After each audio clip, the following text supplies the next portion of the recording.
attention. Does anyone else have speaker slips? Anyone else want to?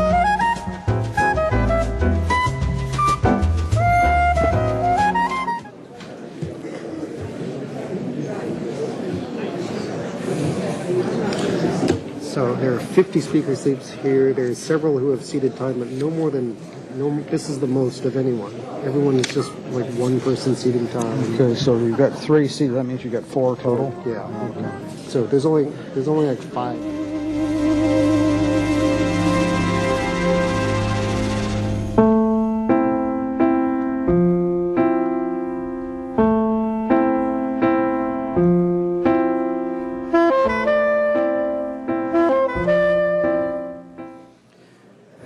Okay, having a quorum, I would.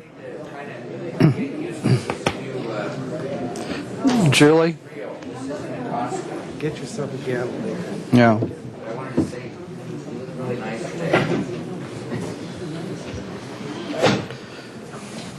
Okay, having a quorum, I would like to bring the October 21st meeting of the Planning Commission to order. Ms. Rodriguez, will you please call the roll? Commissioner Schwartz. Here. Commissioner Lodge. Here. Commissioner Larson. Here. Commissioner Jordan. Here. Commissioner Jacobs. Commissioner Jostes. Here. Chair Bartlett. Here. Mr. Cotto, under preliminary matters, are there any requests for continuances, withdrawals, postponements, or addition of ex-agenda items today? No, thank you. Any announcements and appeals? Nope. With that, I want to open public comment. This is for items that are not on our agenda today. I'm not seeing any public speaker slips for that. I think everybody that's here is to speak on our one item that is on the agenda. If there's anybody else that wants to come forward, now would be the time. You'd have 2 minutes to speak on another topic. Please come forward. And you'll want to fill out a speaker slip afterwards if you haven't done so now. So I can address this with anything that I have in my mind? Yes. Okay. And announce your name. I'll be really quick. Okay, two minutes. Okay. I was born and raised here, born in 45 years, local resident, and I've lived in the shelters before, and I know it's a tough thing to deal with all the homeless that we have in this community, and we need to have more things to take care of that. That's not what I want to talk about. I want to talk about that Santa Barbara, I feel, has become really, as far as the police department has become very corrupt. I'm homeless, and I'm living in my car, and I've been living there since Labor Day when my wallet got stolen out of my vehicle. That took me to where I stayed out there every day to make sure it was nice and protected out there. By doing that, the police department the other day gave me a ticket for camping in my car, and I will pay it. But they're really being hard on everybody out there, and we don't have anything. And my real identity is I'm a galactic shaman in real life, and my name is King Lemuria, King of Vermunia, and I'm King of all the angels. And this is not a costume. I'm a real person, and I'm going to transfer this message to the whole world about peace and love. It needs to be brought back from the 60s. I'm not crazy. My mom thinks I'm lost. My mother worked for the city for 26 years with the Planning Commission. Mitzi Clayton, okay? That's my mother. And she did Paseo Nuevo and Chase Palm Park.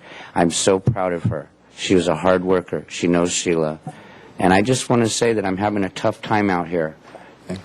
And I just wanted to give that message about peace and love. Right. And that's all. Okay. Please fill out a speaker slip. And if you could give us your full name for the record. Absolutely. Absolutely.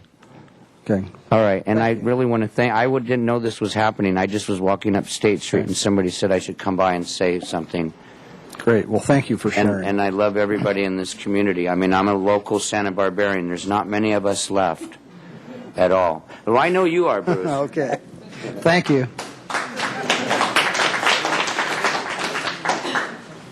Is this public comment not on? Public comment. Yes. Perfect. Your name, please. My name is Ruth Wilson, and I have come to lift you in prayer, to lift the community, this board, all the people gathered here today, seeking good answers, answers that would be pleasing to God. And I lift you up to Him right now, and I ask that we would listen to you and that we would have the discernment of your Holy Spirit. And I pray this in Jesus' name. Amen. Thank you very much. Is there anybody else under general public comment?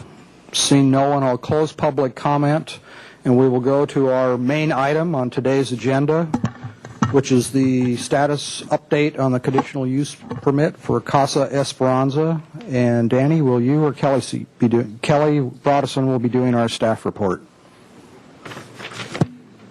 Okay. Good afternoon. As you said, Kelly Broderson with Community Development. The presentation before you today is a 2-year status report on Casa Esperanza Homeless Center at 816 Cacique.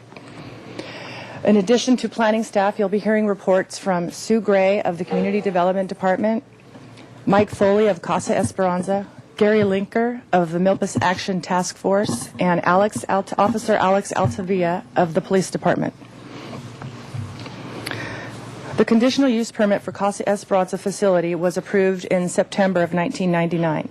Since then, the CUP has been amended, and the current facility consists of the following components: a day center, a lunch service for 200 people, an emergency homeless winter shelter for up to 230 people, a year-round shelter for up to 100 people between the months of April and November, a detox facility for up to 12 people, and the ability to provide space for up to 10% additional people based on the critical need as determined by the police department. A more detailed history of the CUP is provided in the staff report. The purpose of today's meeting is to provide a 2-year status report on the overall operation of Casa Esperanza and to provide you with information on compliance with the conditions of approval. Sue Gray will discuss the Council Subcommittee on Homelessness and Community Relations.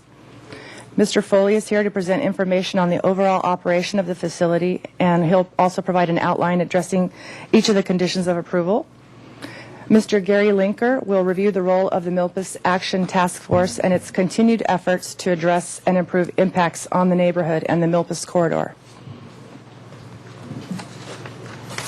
And also we have Officer Alex Altavia here. He's here to provide information on the number of calls for service and police activity in the Milpas area. Also in the staff report, there is a discussion between the difference between findings and conditions of approval. Conditions of approval are specific requirements that require an action. Conditions are placed on projects and applicants and are utilized to create a better project that conforms to city standards. For example, if there's a concern that neighborhood degradation may be caused by graffiti, the city can add a condition that requires applicants to remove graffiti within 48 hours. Findings are the reasons behind a decision-making body's approval of a project, and findings are based on the information that is available at the time a decision is made.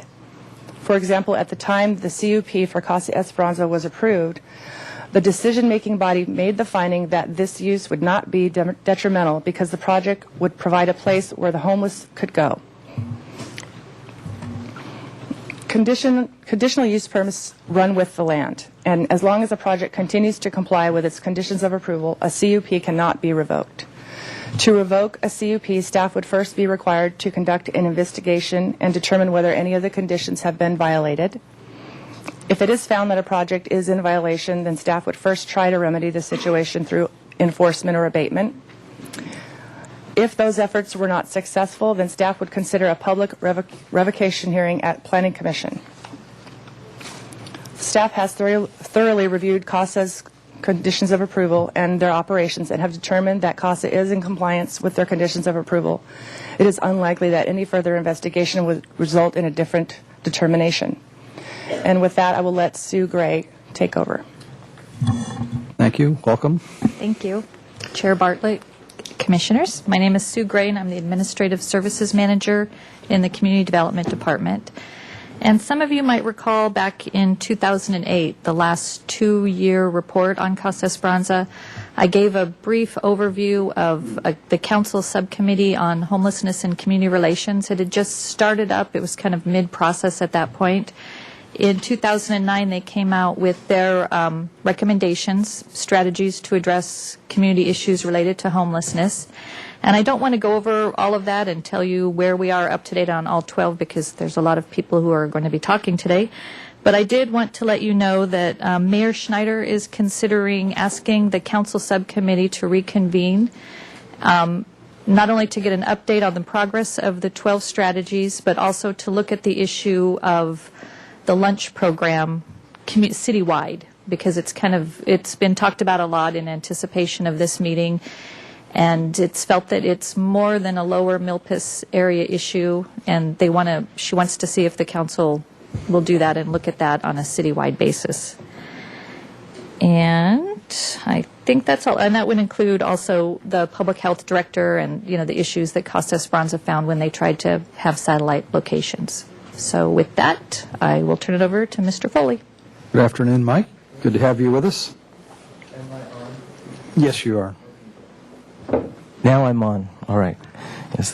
Thank you all very much. I don't have anything to add in regards to the written information that we've given you. In regards to our response to our conditions, all of that is in front of you and in writing, and I appreciate your attention to that. We can answer any questions that you might have regarding that.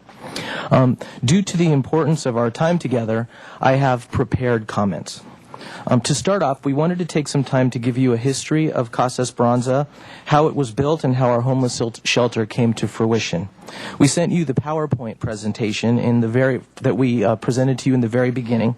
In 1999, Sue Adams was a business owner and a member of the downtown organization. She was a key leader in the coalition that built Casa Esperanza, and she is a key leader today. She is on our board. Sue will speak to you today about the founding of Casa Esperanza and some of the reasons why the Homeless Center was conceived and built between 1997 and 1999. Sue Adams.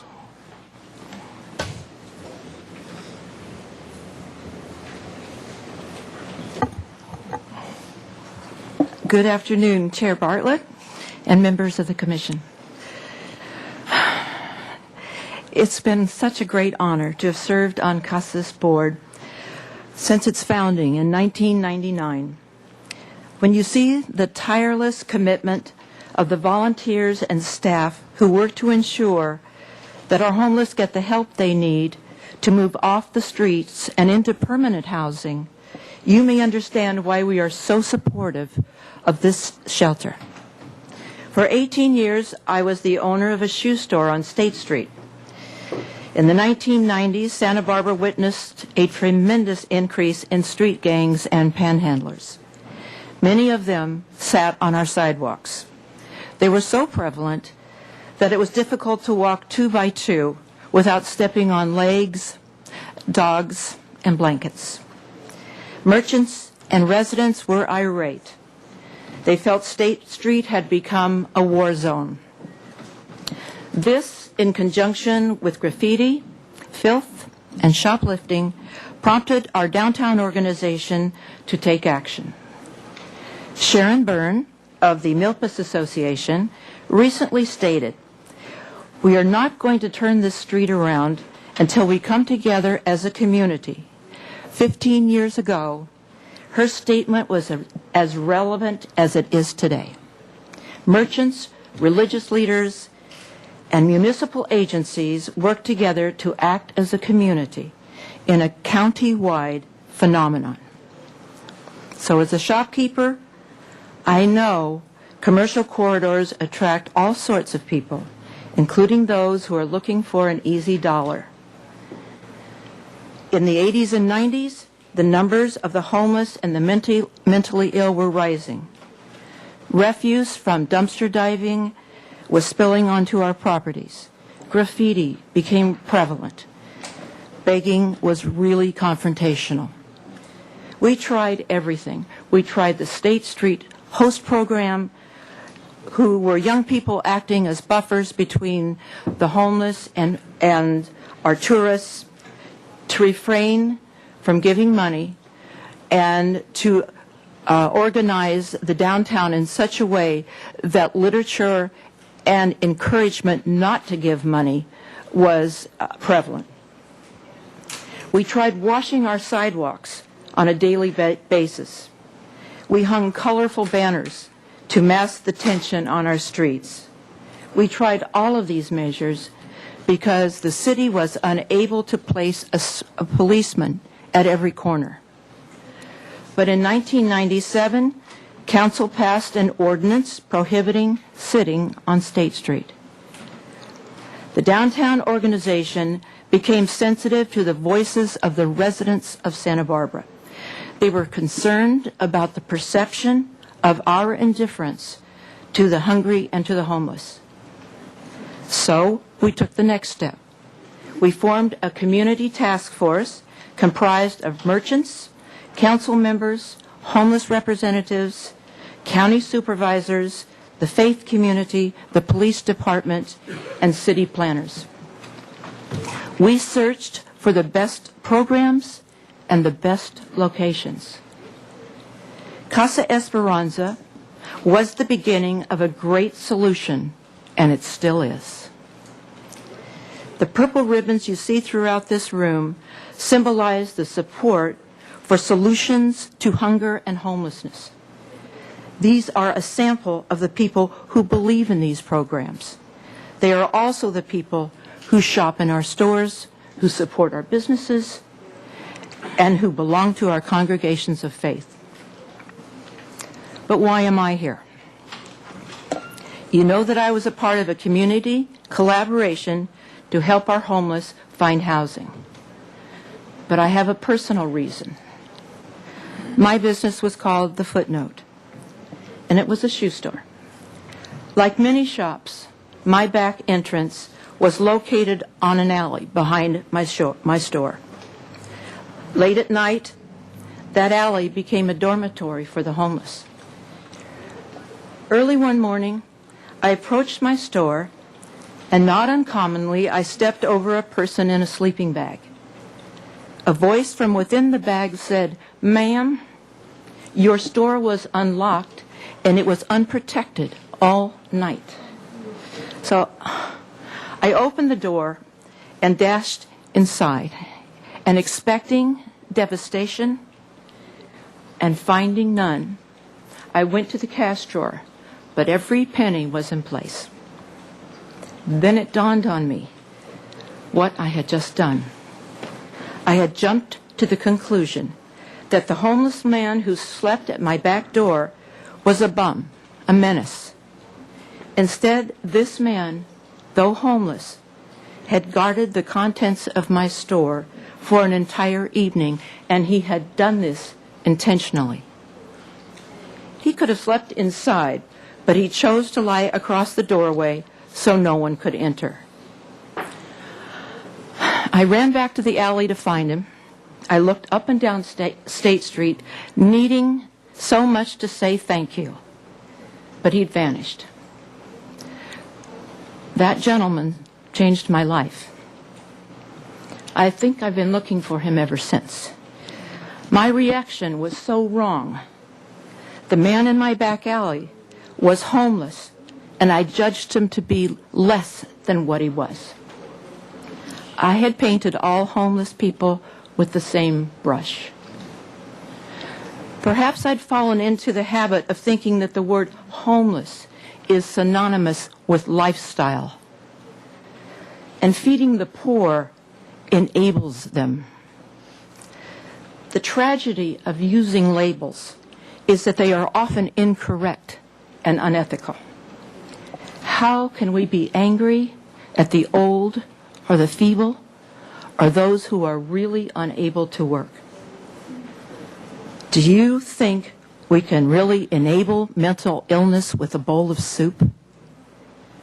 Why would we demonize the veteran who watched our back in Iraq and ignore him when he returns home so traumatized that he needs help to get back on his feet? So I joined those names on this screen for a site to provide care for those who are hungry and have no place to sleep. In 1999, we opened Casa Esperanza, the House of Hope. In our city, it is the only door that is open all day, every day, to men women, and children looking for a way out of homelessness. So now, because the Milpas Association is regrouping, we have the opportunity as a community to finish this job properly, not by punishing the homeless, but by finding more effective ways to serve our neighborhoods and the people, the rich and the poor, who live within them. Yay. Thank you.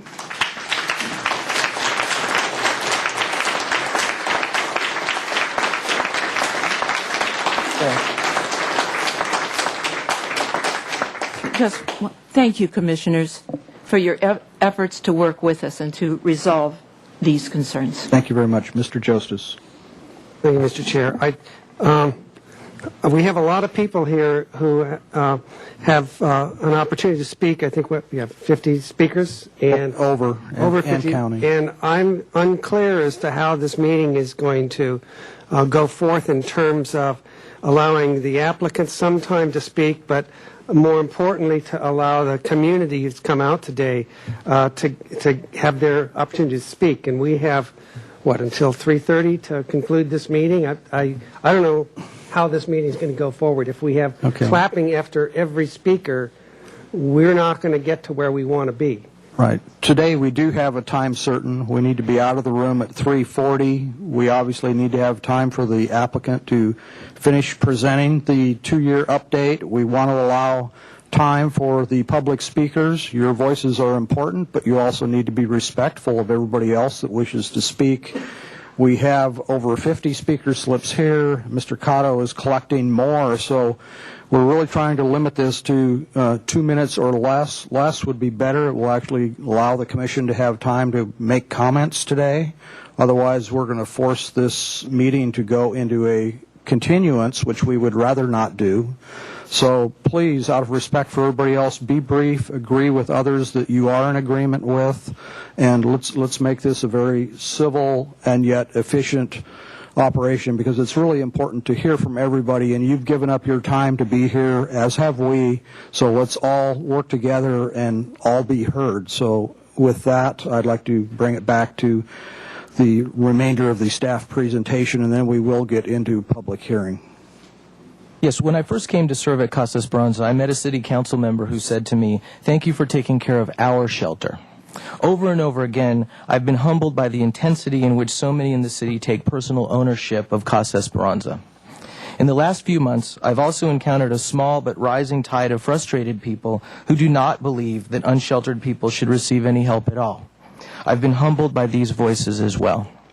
Just 2 months ago, however, the county released a report showing that 49 homeless people died last year in Santa Barbara County, and that 89% of them had been diagnosed with a mental health disorder.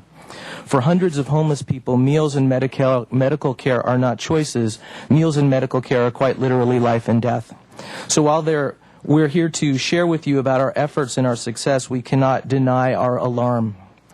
At the same time, you will learn that we have never been more optimistic about what can be accomplished.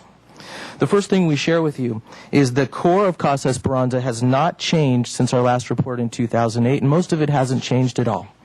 200-bed winter shelter, 30-bed medical respite program, 70-bed transitional program. We have a day center with a medical clinic and a full spectrum of social services.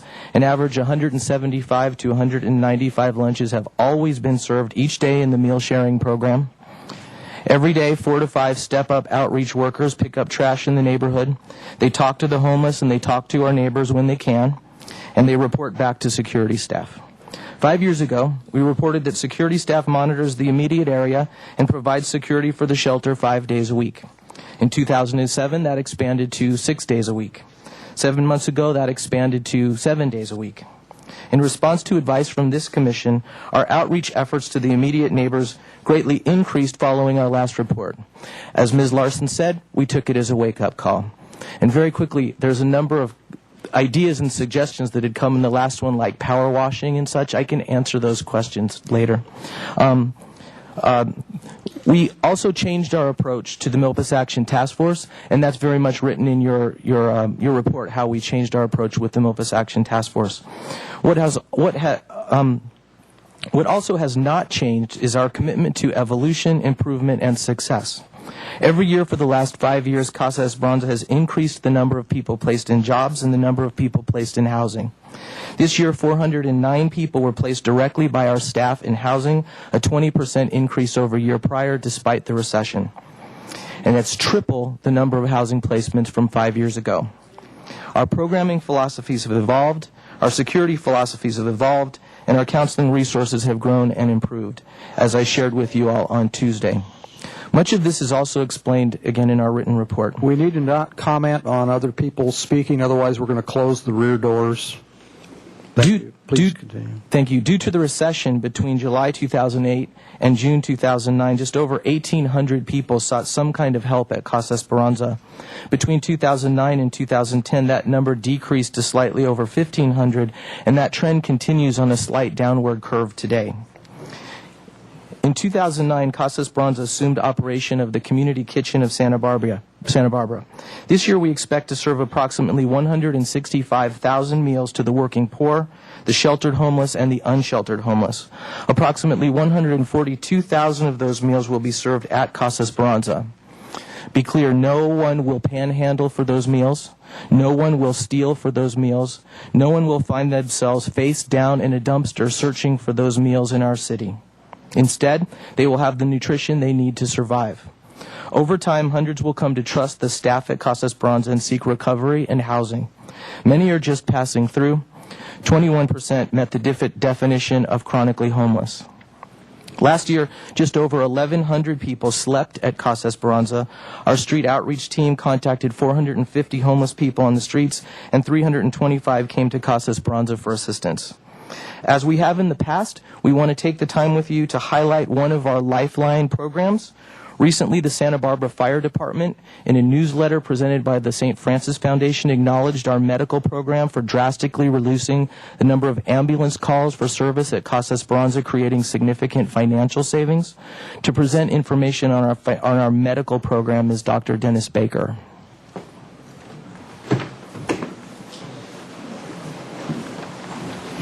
Good afternoon. Thank you. Thank you very much for the opportunity to speak to you today on behalf of many of the medical providers treating homeless people in our community. I'm Dr. Dennis Baker, and I've practiced internal medicine in Santa Barbara since 1987.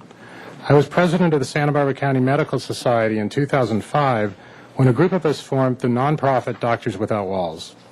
I have since joined the board of Casa Esperanza Homeless Center, where I help direct the shelter's medical efforts. As such, I chair the medical committee, which includes representatives from our facility, Cottage Hospital, and the County Public Health Department, as well as volunteers.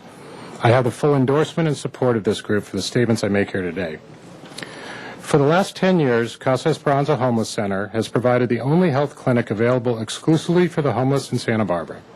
In the course of 1 year, over 900 homeless individuals will access care there, instead of in our overburdened emergency rooms and public health clinics.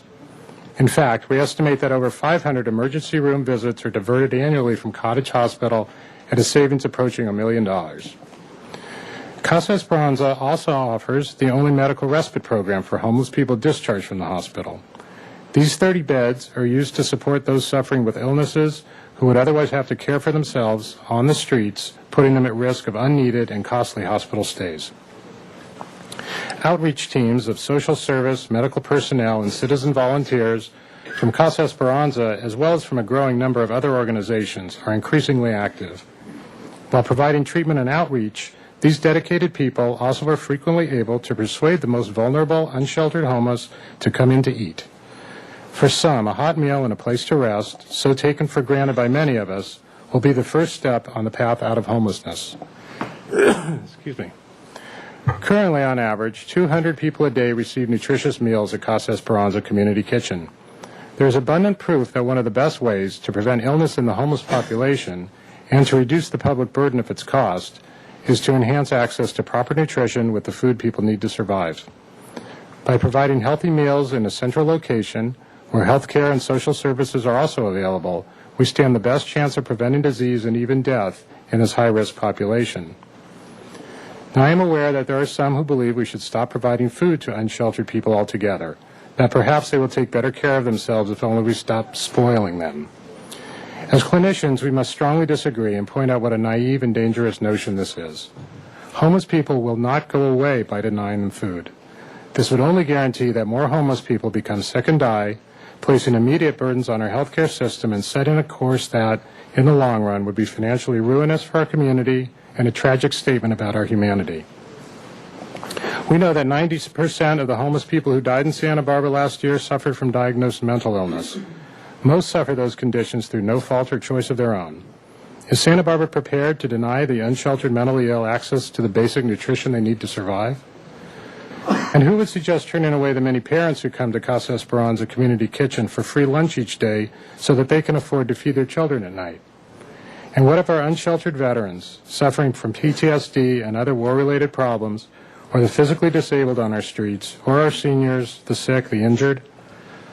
Putting an end to organized meal-sharing programs for the unsheltered poor will have intense ramifications for the homeless and hungry, and will have negative unintended consequences for our neighborhoods, the city, and the region.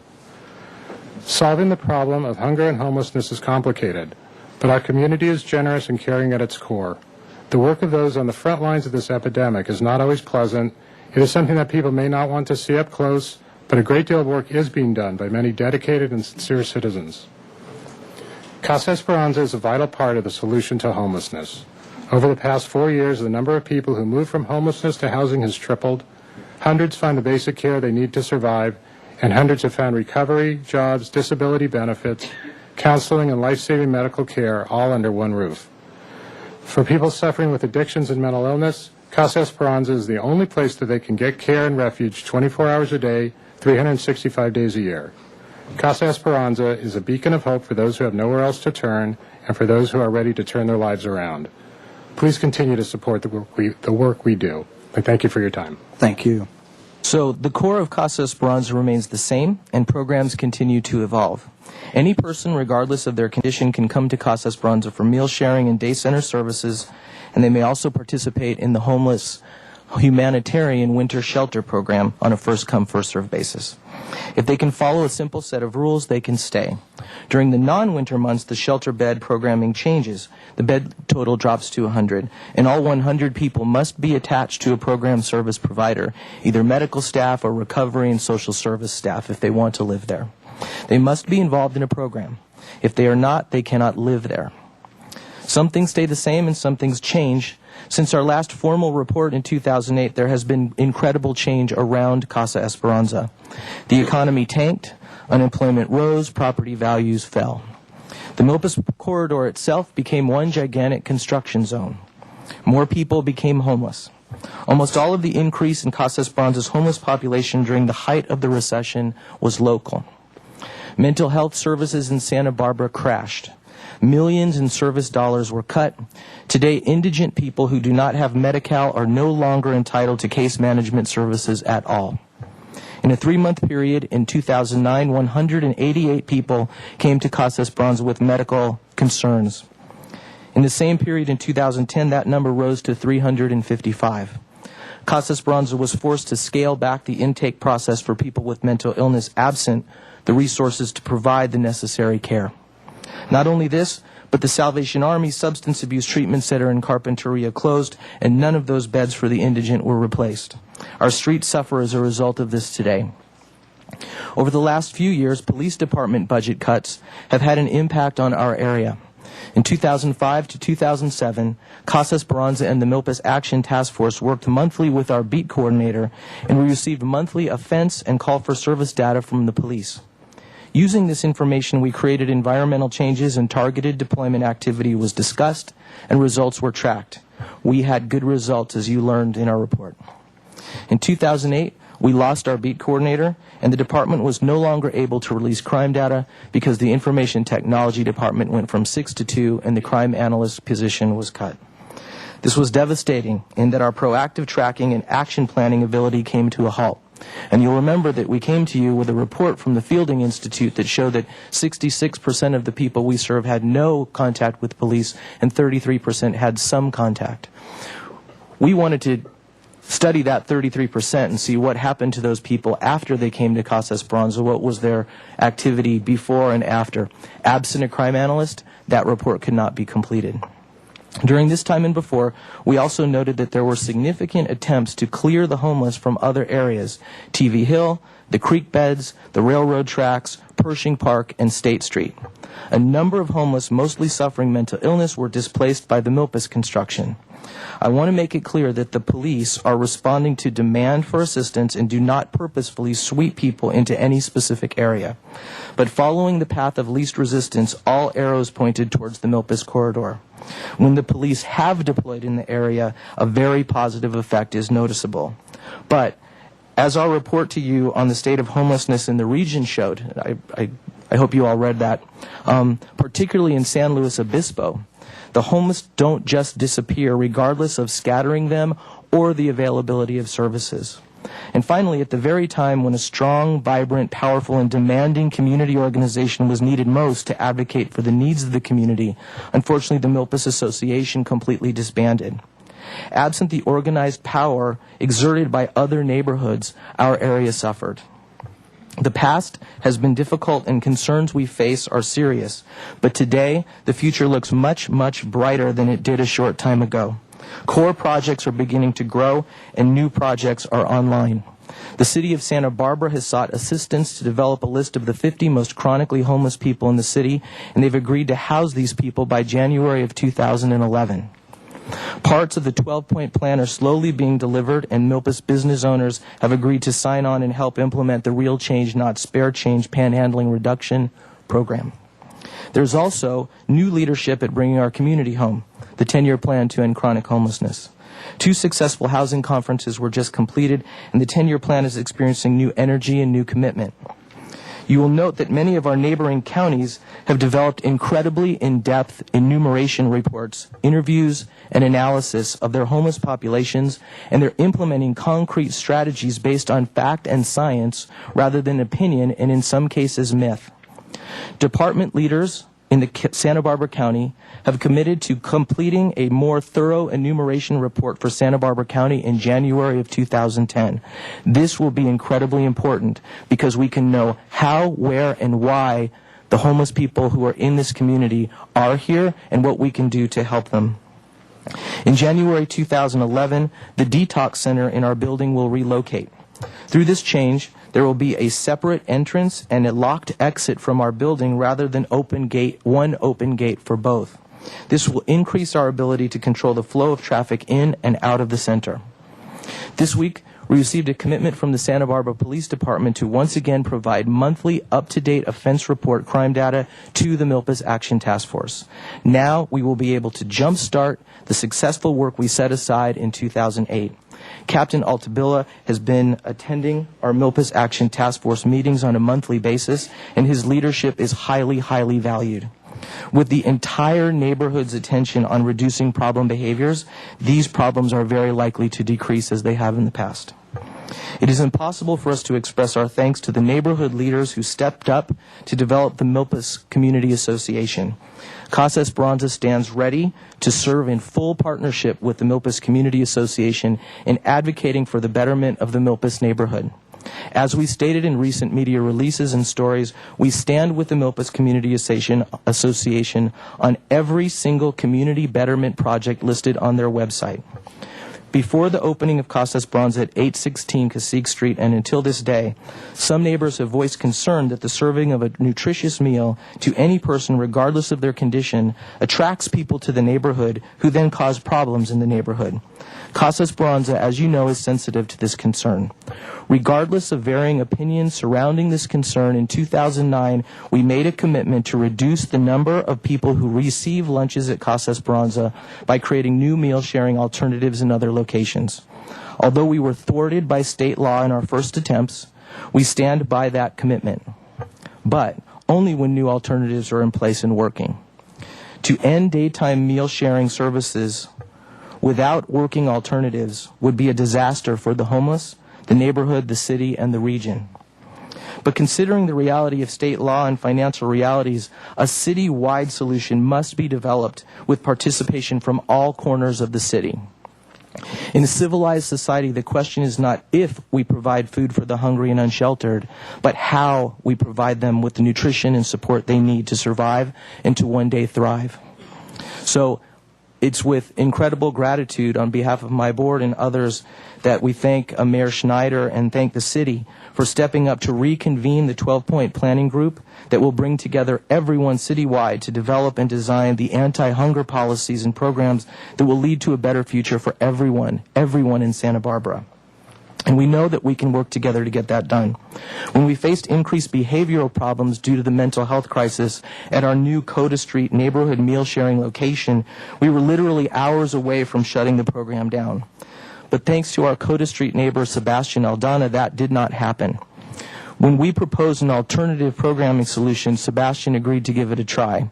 He personally came to volunteer inside the program, worked with us to fix problems and make adjustments, and together we wound up with a more satisfactory program that continues on. Sebastian is the Vice President of the Milpas Community Association, and his leadership, along with everyone at New Friendship Church, is a beacon of hope for everyone. So again, we're of course happy to answer any questions that you have. Thank you very much.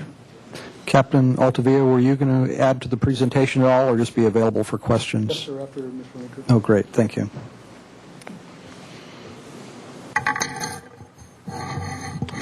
Chairman Bartlett, members of the Planning Commission, my name is Gary Linker. I'm the Director of Community Relations for New Beginnings Counseling Center. We work with the homeless, and I oversee the RV Safe Parking Project. We have no formal relationship with CASA, but for the last number of years, I have acted as the chair of the Milpas Action Task Force. Being a psychotherapist by trade, I thought we could negotiate successfully in that venue, and I think for the most part we have. I just want to cover 6 points real quickly to give you an idea of what our task force has tried to do for the last number of years. First, we were involved in the implementation of the 12-point plan in the Milpas corridor, and especially in the surrounding area to the Casa Esperanza facility. We also were active in promoting a recovery zone, believing that the sale of certain intoxicating items were exploitive to individuals who were seeking to go through a recovery process. We negotiated with several businesses in the area and had some success in having them limit the sale of some alcoholic beverages that we knew people were abusing in the area. Third, we became a strong advocate as an organization to take action to deal with the ballpark, to clean up that area and to get police, Parks and Recreation involved in dealing with that problem, as we saw it as another a way that was attracting an unsavory element in the community to that particular neighborhood. And then we participated with Casa Esperanza in their Good Neighbor policy, and that was a policy that was set up where businesses were encouraged to call whenever they had a need for assistance, and that security at the Milpas Casa Esperanza would respond whenever possible to those concerns. And Imelda Loza has been very involved in overseeing that process and is dealing with the neighboring businesses whenever there are homeless people, whether they are part of Casa's group or not, become involved in activities that detract from their business. Fifth, we were advocates in suggesting that the possibility of moving some of the lunch program be implemented, and we were encouraged, along with Sebastian, to implement that at the Coda Milpas address, but we run into state health problems, and that has been curtailed. And then we were also involved in encouraging that the detox center be moved from Casa Esperanza, and by January of 2011 that will be the case. We're having the cooperation of the Council of Alcoholism and WIM for CHI to implement that, and that will be done, which will increase security at Casa Esperanza. Finally, we have been encouraging and now are the host to the officials from the Milpas Community Association for them to come I am proud of the fact that we've had some very spirited discussion about what involves enabling, what involves the humane treatment of homeless individuals, and while reasonable people may disagree, I think I can say that we've had a fair discussion of the pros and cons of that issue and how it plays out with Casa Esperanza. So that, in a nutshell, is the work that we've tried to do with the Milpas Action Task Force in the last couple of years. Great. Thank you very much.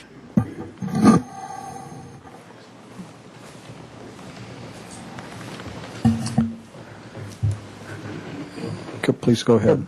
Chair Bartlett and Commissioners, good afternoon. I'm Alex Altavilla. I'm the patrol captain with the Santa Barbara Police Department. Should be on. There we go. We have a homeless population that lives throughout the city, but I want to make sure one thing very, very clear, that not all homeless commit crimes.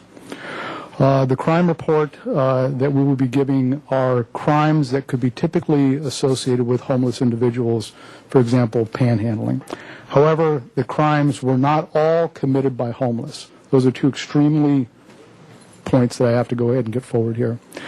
We have continue to have a good working relationship with Mr. Foley and the Casa Esperanza staff, along with the Milpas Action Task Force, and the Police Department looks forward to working closely with the newly formed Milpas Community Association. I want to talk a little bit about the methodology of the preparation of the report. Prior to 2008, the crime data was extracted from our own old busted computer system manually, and then we put it into an Excel spreadsheet, and then it was put onto a chart. In May of 2008, we implemented a new Versadex computer system that the data is compiled using a business intelligence tool called Cognos and then depicted on a graph. The Lower Milpas corridor is going to be displayed on a chart, and it's going to be displayed visibly on a map. The geographical area is the same area that we reported to you back in 2008. However, there were a couple of small changes. We went ahead and included the 7 and 800 blocks of 500 and the first block of Ashley Avenue, and we removed the 100 block of North Milpas Street. We did this because we wanted to have a firm north end boundary that the public could readily recognize as 500 Street. This effect only was laid over 2009 and projected through 2010, and statistically is insignificant as far as our report is concerned. I want to talk a little bit about how calls for service are derived. Calls for service come from two different areas. One is when the public calls the police department to respond.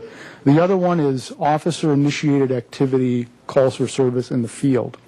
Both of these points may or may not result in an offense report or any type of enforcement action. There are also offense reports, and these statistics are derived from, again, calls for service from the public and also officer-initiated activity in the field. These calls result in some type of enforcement action, whether it be a report, arrest, or a citation.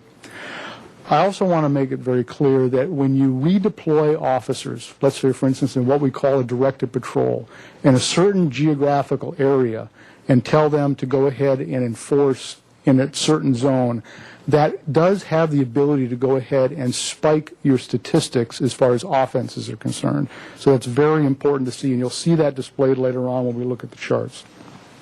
I'm going to talk a little bit about area trends.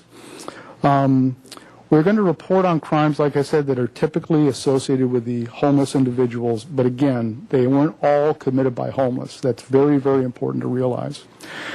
We're going to go ahead and report on the same crimes that we reported to you back in 2008, the same specific line items. However, we're going to go ahead and we added assaults, a category of assaults, because we saw over the last couple of years there was an increase in those involving homeless individuals. We went ahead and actually laid that data over the whole 13-year period of time, so we were consistent about our reporting. We took the data from 1998 through 2010 projected, and what we did is we laid that framework over citywide, the Lower Milpas corridor, and Casa Esperanza itself, because we wanted to go ahead and give some context to what the data we're looking at. The other thing we added was a trend line. And you have to understand that trend lines can be very unforgiving if not taken in proper context. When viewing the charts, I want you to also note the numbers, because low numbers can cause high percentages. So there's another thing to go ahead and keep in mind. Go to the next one. This here is the chart of what we're calling the Lower Milpas Corridor. And again, it's the same geographical area that we reported to you back in 2008, except for a couple of blocks on the north end where we made Quinientos a solid north boundary. This first slide shows police calls for service. And again, calls for service are derived from calls from the public and also officer-initiated activity. And you can see, based on the crime light items that we are going to hit and report to you, citywide, they went up 3%. Calls for service, you go to the next one. Calls for service in the Lower Milpas Corridor, you can see has gone up 22%. I should back up here for a second. You're only seeing actually a couple of years of data, because based on our transition to our new software system, we were only able to go ahead and transfer calls for service data over. We weren't able to do that, so we started basically a new baseline in 2008. And then if you go ahead and look at Casa Esperanza itself, we show a minor increase of 4%. Now, when we go ahead and look at offense reports, again, you can see citywide, based on the tables that we're using in the crimes, it's gone up 20% over a 13-year period of time. Next slide. The offense reports in the Lower Milpas Corridor, you can see, have gone up 472%. But again, there's a couple things you need to keep in mind. You need to look at the data points. Again, it's gone from 290 to 864 projected through 2010. The other thing that you need to go ahead and realize, again, is offense reports in part are generated by proactive, directed patrols where officers work in a specific geographical area. So you can tell from the chart that whether it be calls from the public, we do have officers down in that area generating proactive activity. In the last chart here that we had shows offense reports specifically at the shelter. And again, you need to go ahead and realize it goes from 8 to 62. And another thing to keep in mind here, quite frankly, from the police department's perspective, is the higher that number to us, the better, because it shows that Mr. Foley and his staff is calling us to go ahead and resolve criminal issues that take place at the shelter, because they want to go ahead and make sure that their operation is free of criminal activity, and we're more than welcome to go ahead and come and try to go ahead and extract that from that facility.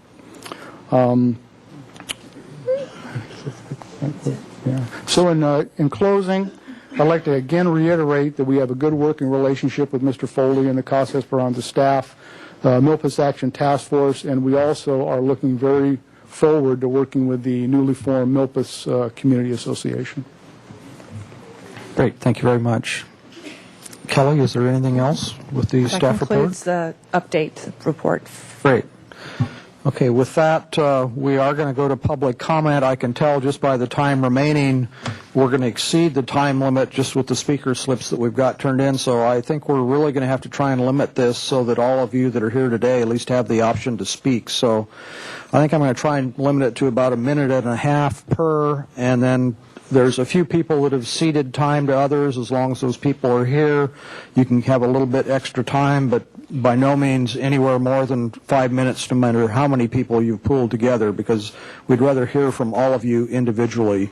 And today we're here to comment on the 2-year update. This is not a conditional use permit revocation hearing or anything else, so let's keep our comments focused on the two-year update report that we've just received. And with that, I will open public comment. I will call the first speaker and announce the following speaker so that person can come forward and be ready to speak. So our first speaker today will be, I believe it's Alan Bleacher, to be followed by Rafael Marin Leon. Well, the Marin had to leave. Okay. So the next speaker after that would be Sharon Byrne.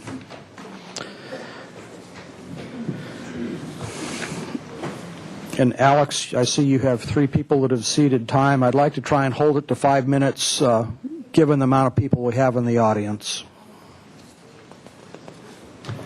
Good afternoon, sir. Good afternoon, Chair Bartlett and Commissioners. My name is Alan Bleeker, co-owner of Capital Hardware at 711 North Milpas Street and the president of the Milpas Community Association.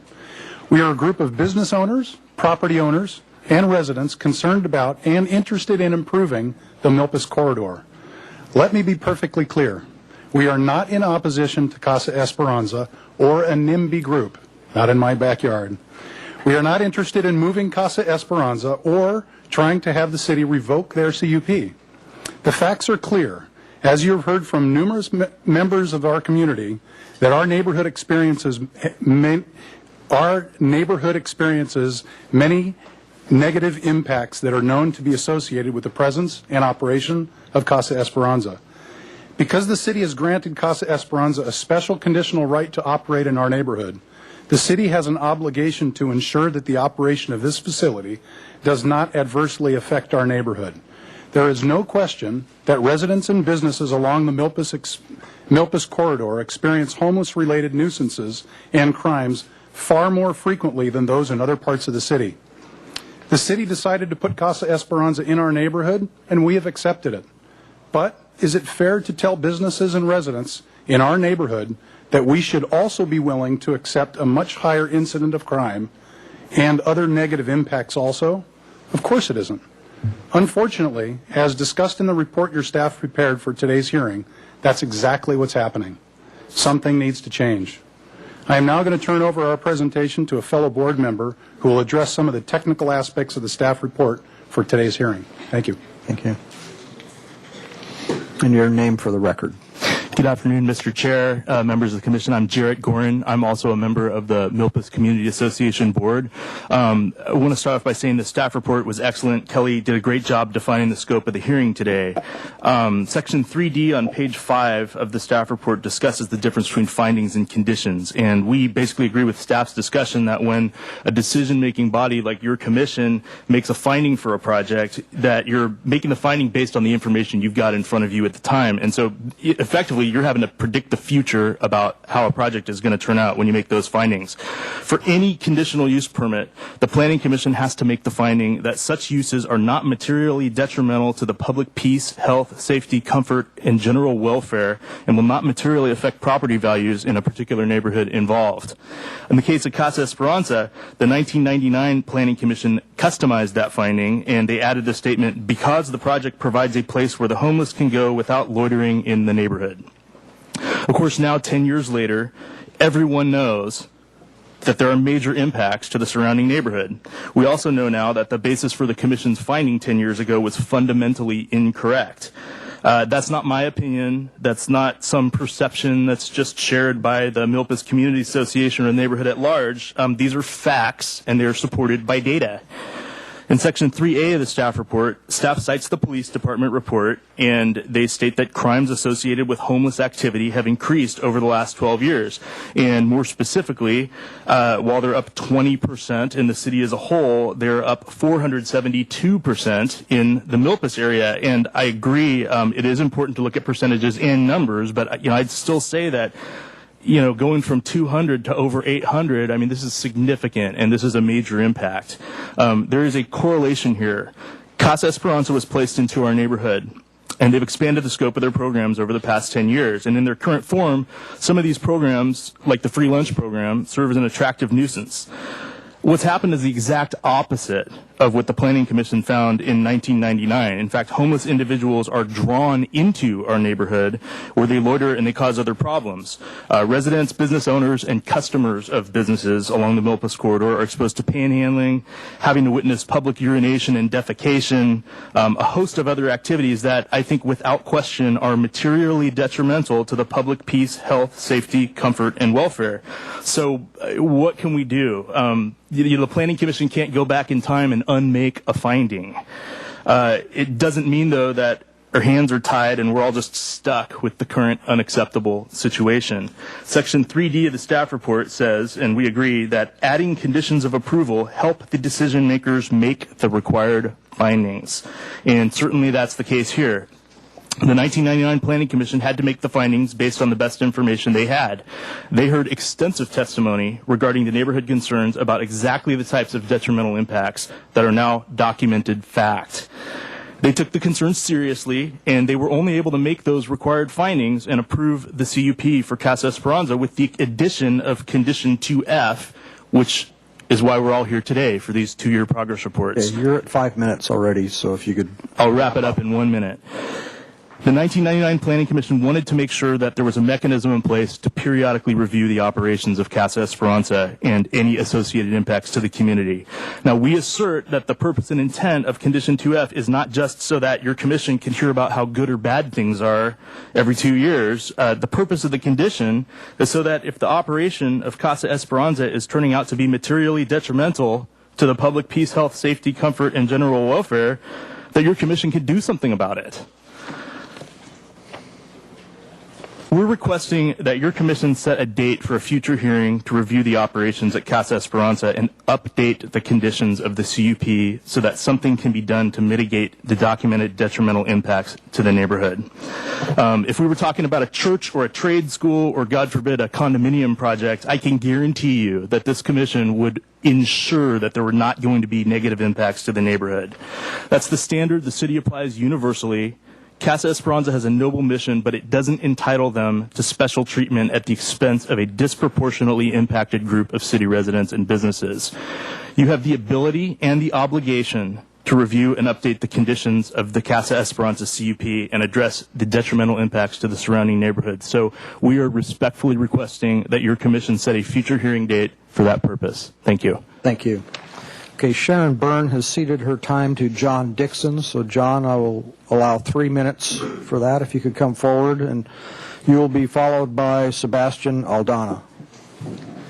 Good afternoon, Commissioners. I'm John Dixon, and for the past 25 years, co-owner of Tri-County Produce at 335 South Milpa Street, located at Ground Zero, as you know, to the Cabrillo Ball Field and the lower Milpas area problems. I assume you all received my letter and attachments submitted on Monday. I hope so and had time to read it. It's unfortunate that today, it appears the battle of us against them. I have a Milpas button and a Casa because I'm a board member of both associations. It's unfortunate that we just can't all get along. And as most of you know, I've been very involved for the past 12 years in community homeless issues. I've donated thousands of dollars to Transition House, Salvation Army, the Rescue Mission, and Casa Esperanza. All I know is there are many problems in the lower Milpas corridor. My question is, where were we 10 years ago? A smaller, much more manageable amount of homeless problems in our area. Now, today in review, we have seen homeless-related problems increase, as we've seen 472% over the past 10 years. Now, I don't know anyone who would like to see 472%. And even if the police statistics are not that accurate, what if you cut it in half and it was 236%? Well, let's assume it's really messed up. Maybe it's only 118%. Which number would all of you want to have in your neighborhood and be acceptable and tolerant to those types of increases of these problems? I don't think anybody would want those. And, it's unfortunate that many are okay with it as long as it's not in their neighborhood. Now, Casa Esperanza has done many great things for the homeless, as I'm sure their own statistics will also report. However, their success has not come without major collateral damage to the Milpas community's public safety and welfare. I don't believe anyone here is trying to shut down Casa Esperanza, but yes, changes need to be made.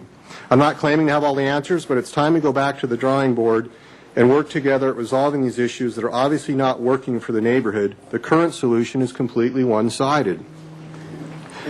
It isn't like you have to go out and look for data on these examples. Just yesterday afternoon, at about 4 p.m., Tri-County Produce caught another shoplifter who presented his Casa Esperanza card and his ID.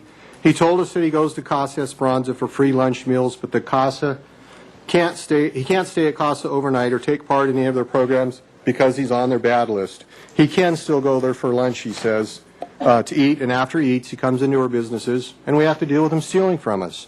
He's a familiar face to us, often seen intoxicated and publicly urinated in the neighborhood, and it was not surprising when he explained that he came all the way out here 2 years ago from North Carolina because he heard how good it is to be homeless in Santa Barbara.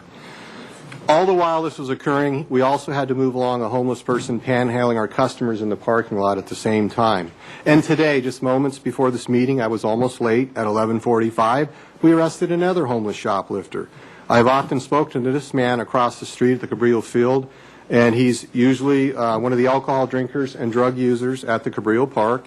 He came here from Washington area a few years ago and lives in the bush. He asked me to put in a good word for him, as he said he is also on the bad list of Casa Esperanza, so he can't always go there, but sometimes does.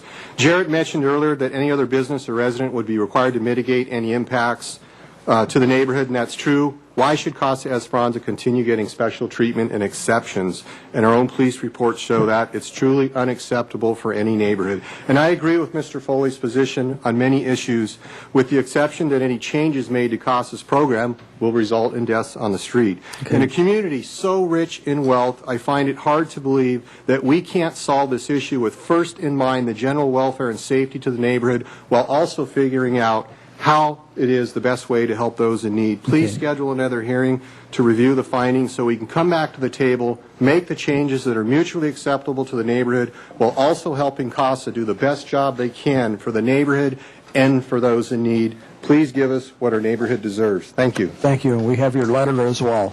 Please, no applause. Okay, Sebastian Aldana will be followed by actually Juliana Reichert, who has been seated time by Bruce Reichert. Is Sebastian... Okay. I'm going to cede my time to B. Molina. Okay.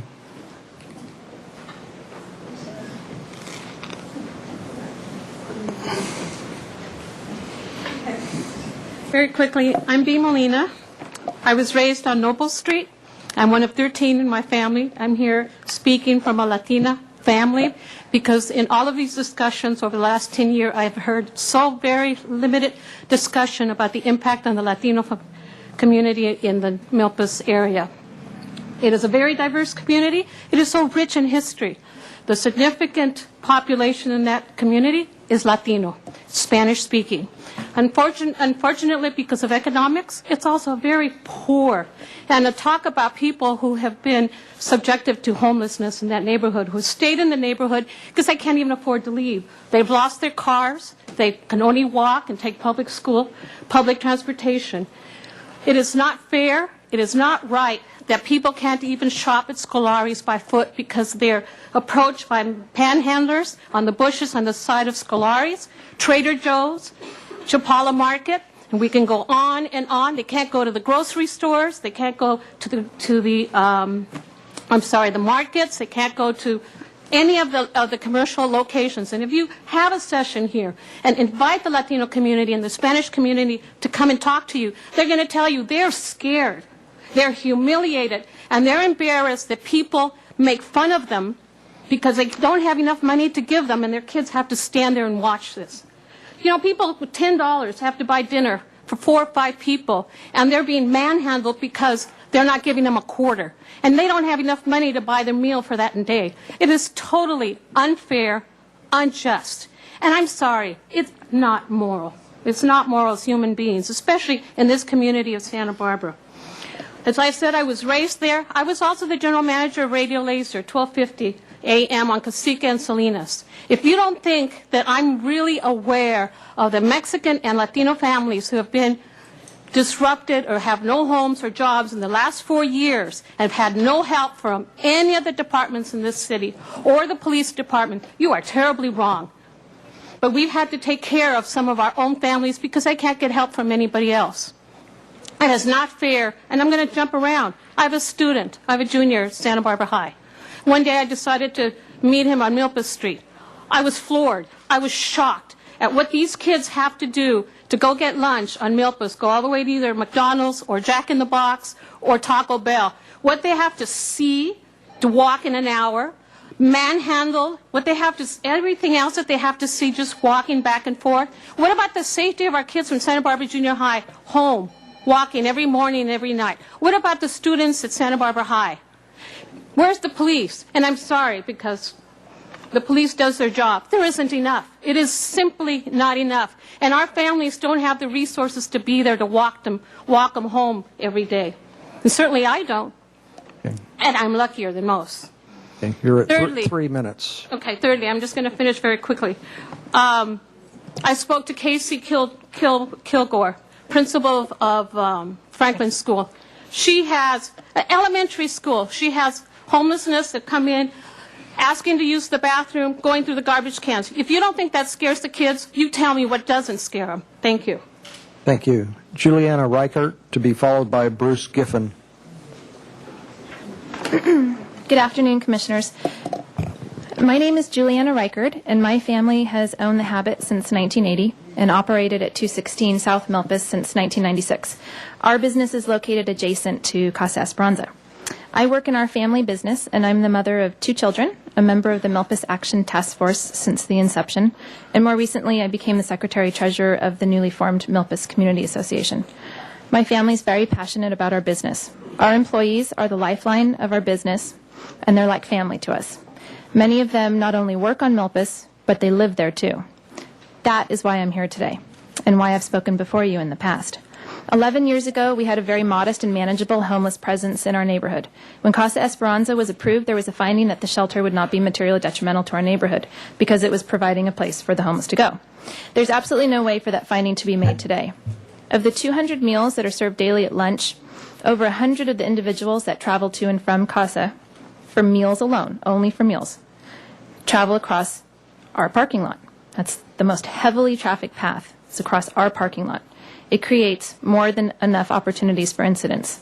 And looking over the last year, I'd love to report that the problems in the neighborhood have gotten better. I can't do that. But what I can say is that Mike and his team at Casa have definitely done a phenomenal job in communicating with us more effectively. They check in with us daily. Unfortunately, the nature of our business is such that once the incident occurs, it doesn't do us much good to report it to Casa. We do, but it doesn't do us much good. We cannot get the customer back once the incident has occurred.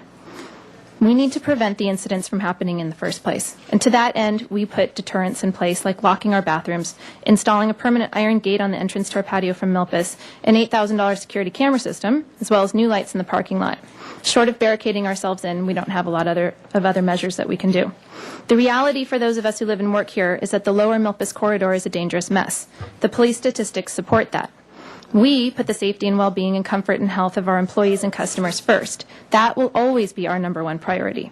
With that said, put yourselves in my shoes for a minute and try to understand what it's like to ask an employee to clean up feces, urine, pick up syringes, broken alcohol bottles, and worse yet, confront individuals who are panhandling on the patio who are angry, distressed, and worse yet, under the influence.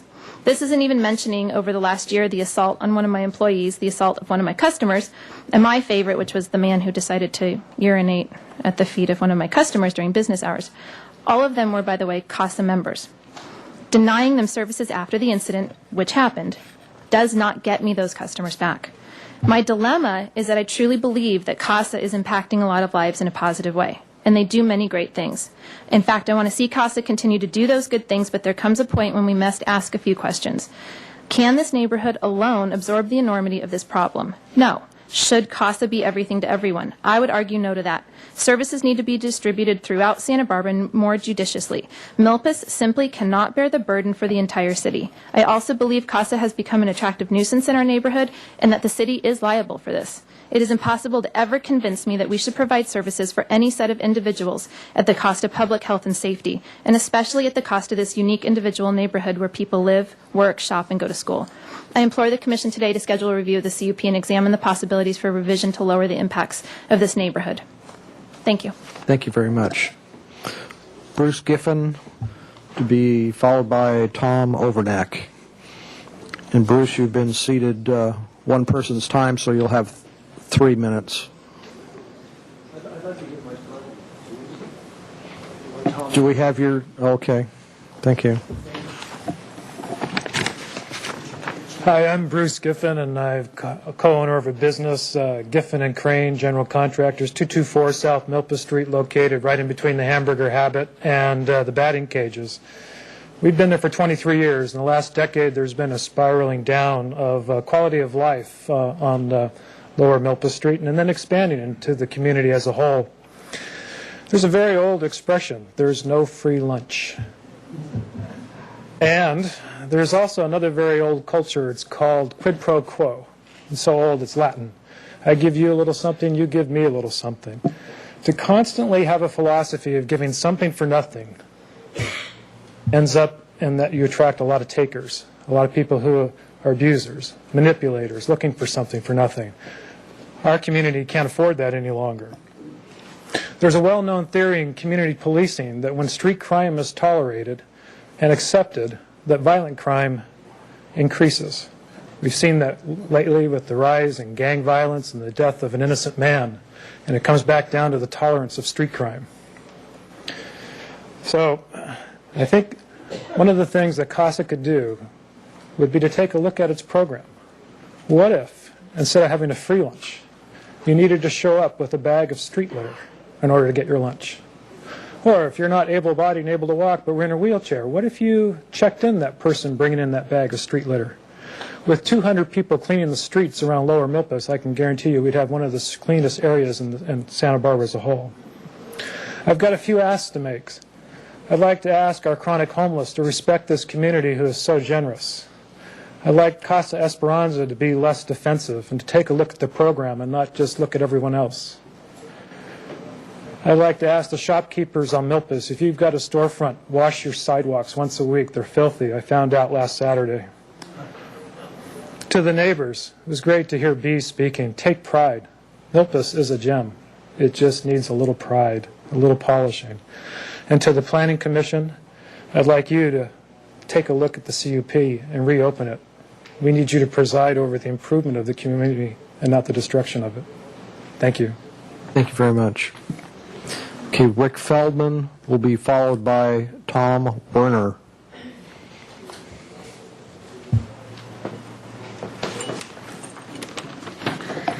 I've torn up 3 speeches. Good afternoon, Commissioner Bartlett, members of the Commission. This is a very important afternoon for all of us because we all agree that something needs to happen here in order to improve upon the current situation. And I didn't want to waste my breath or your time on anecdotal evidence that you've already heard and will hear more of. Homelessness is epidemic in this country, and there aren't any easy answers as to how we must deal with it. As a former member of the board at CASA, the Milpas Association Task Force, and the Milpas Association, and now the Milpas Community Association, I know how difficult a situation this is. I've demonstrated my empathy for the homeless in many ways, including providing free eye care and glasses for CASA clients for the past 10 years. So I feel qualified to talk about the negatives as well. But what we're witnessing now in the Milpas corridor and the city at large is an inability to control what goes on in the streets. The simple fact is that Santa Barbara is a 5-star magnet for homeless individuals, and everyone knows it. Homeless folks up and down the coast know it, and they network that fact. In fact, law enforcement up and down the coast are known to refer problems to Santa Barbara because we have so many resources in place to help the homeless.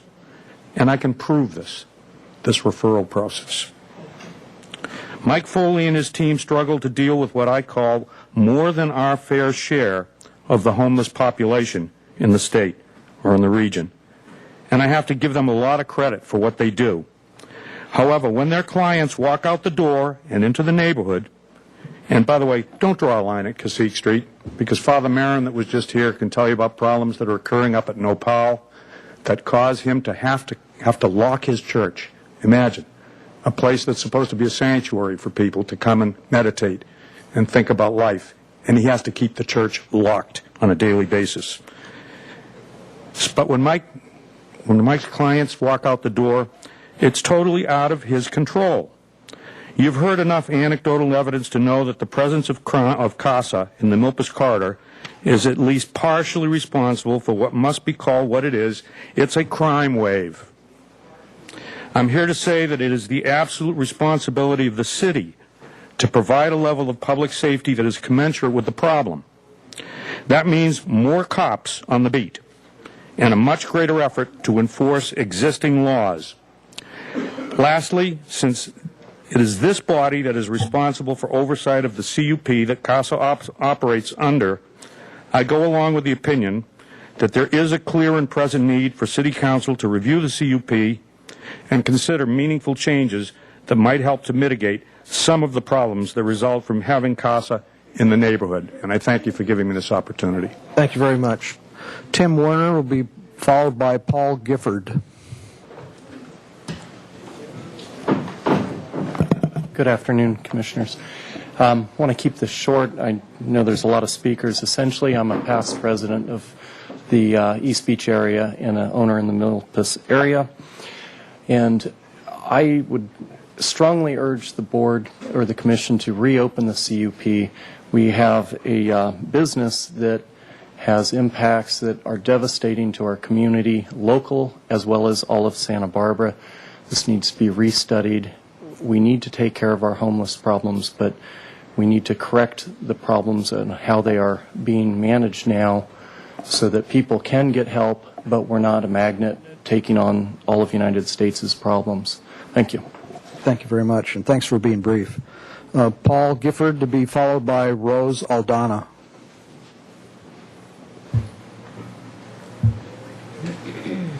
Hi. I'll be very brief. I'm the owner of the Blue Sands Motel down in Lower Milpas. We're directly across the street from the Cabrillo Ballpark.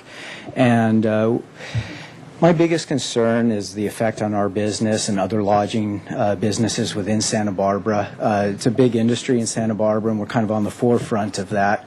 And recently, within the past few years, online reviews and reports and everything have become a big part of business. And there's been a large increase in the guests referring to the homeless problem, especially at the Cabrillo Ballpark. And it does affect business. I know we've had people cancel reservations because of reviews they've seen online. And the problem we also run into is the businesses higher up on Milpas. We would like to refer them. We have guests that would, the Habit in particular. I love the Habit. I think the Habit's a great place to eat. But I have guests, and I'm always hesitant in sending them up there. I want to send them down towards the beach, towards the State Street area. I'm afraid to send them up there because I don't want them walking through the gauntlet up there, and then writing bad reviews online. That's all I need to say. Thank you. Thank you very much. Okay, Rose Aldana to be followed by Jim Westby. Good afternoon. First of all, I would like to say I'm a resident, and I live behind the Trader Joe's shopping center. I own my own property, and I would like that this map be amended. I live on Alisos, and if that pink section, which is the first block behind Milpas, can be added to the reports. I've been impacted in a big way. Okay. My name is Rose Aldana, born and raised in Santa Barbara, a real estate professional, 26 years, and a resident to the Milpas Street area neighborhood. I live on the same block and just behind the commercial wall to Trader Joe's Plaza, which is just a 2-minute brisk walk to the beach. It is my feeling that when the City of Santa Barbara approved the current homeless shelter in question today, this location, it was a timing opportunity to obtain a large facility for a good value, and perhaps we're unaware that the Milpas corridor businesses and neighborhood residences would be so strongly negatively impacted. That was then, and this is now. Crime up to 472% in 10 years. Property values are being negatively affected, for one, due to the aggressive transient presence and crime. As a taxpayer, please listen when I'm heeding and pleading that that a change needs to take place. I would like to help. It's a matter of timing, and enough is enough. There's enough abuse out there. This facility cannot handle it all.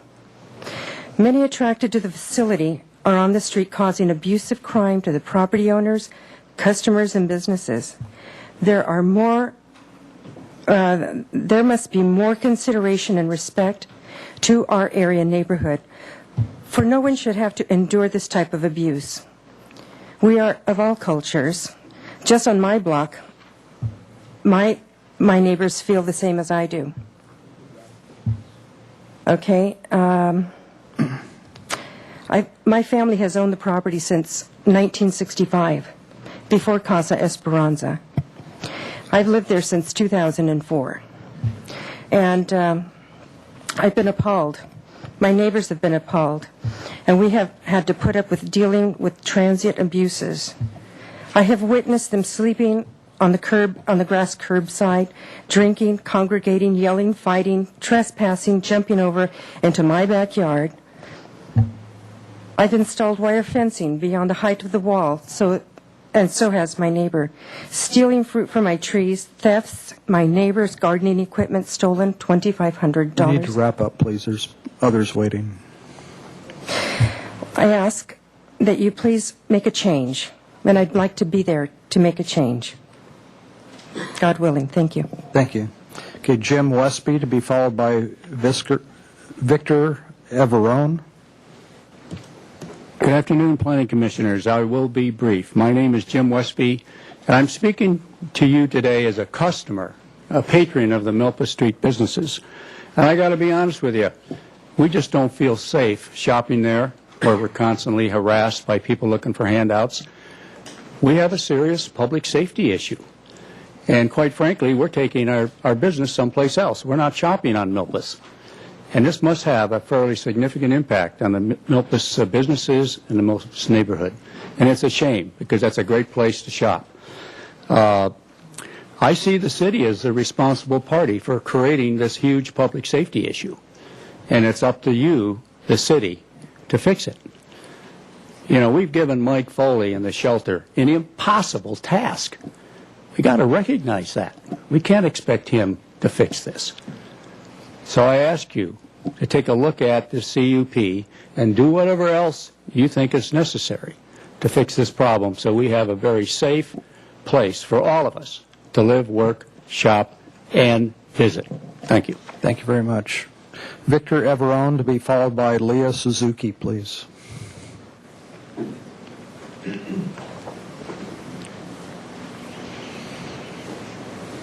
Is Victor not here? Okay, Leah Suzuki to be followed by Thomas Chalk. I'll be brief. My name is Leah Suzuki. I'm executive director and head instructor of a nonprofit called Aikido Kenkyukai Santa Barbara. We're right around the corner from Scolari's. Some of the kids in our program are fortunate enough to be of the socioeconomic level where their parents can bring them and take them home by car. Others have to come on their bicycles or walk. And of course, this is a huge concern to me. I'm always concerned that the students are going to be safe coming and going. So that's all I wanted to say. Thanks very much. I hope things change. Thank you. Thomas Chalk to be followed by David Hughes. Good afternoon, and thank you for letting me speak to you. I recently moved here from Hawaii and have been here for less than a year. I'm here to represent the people who could not be here today, that had to have businesses that could not take off from their business, as I have had to do, to come and see you today. I talked to several people over here. I was trying to have petitions made, have emails sent, and I was told that if I sent, we had petitions and things like that, that they would not be looked on favorably by your commission. And so I'm telling you that I am just one of a silent majority in Santa Barbara that is very upset with what has been happening, and that I'm asking you to review the situation, and I'm asking you to do this to help our community. Thank you very much. Thank you. Okay, David Hughes to be followed by Luis Jose Stephans. Good afternoon.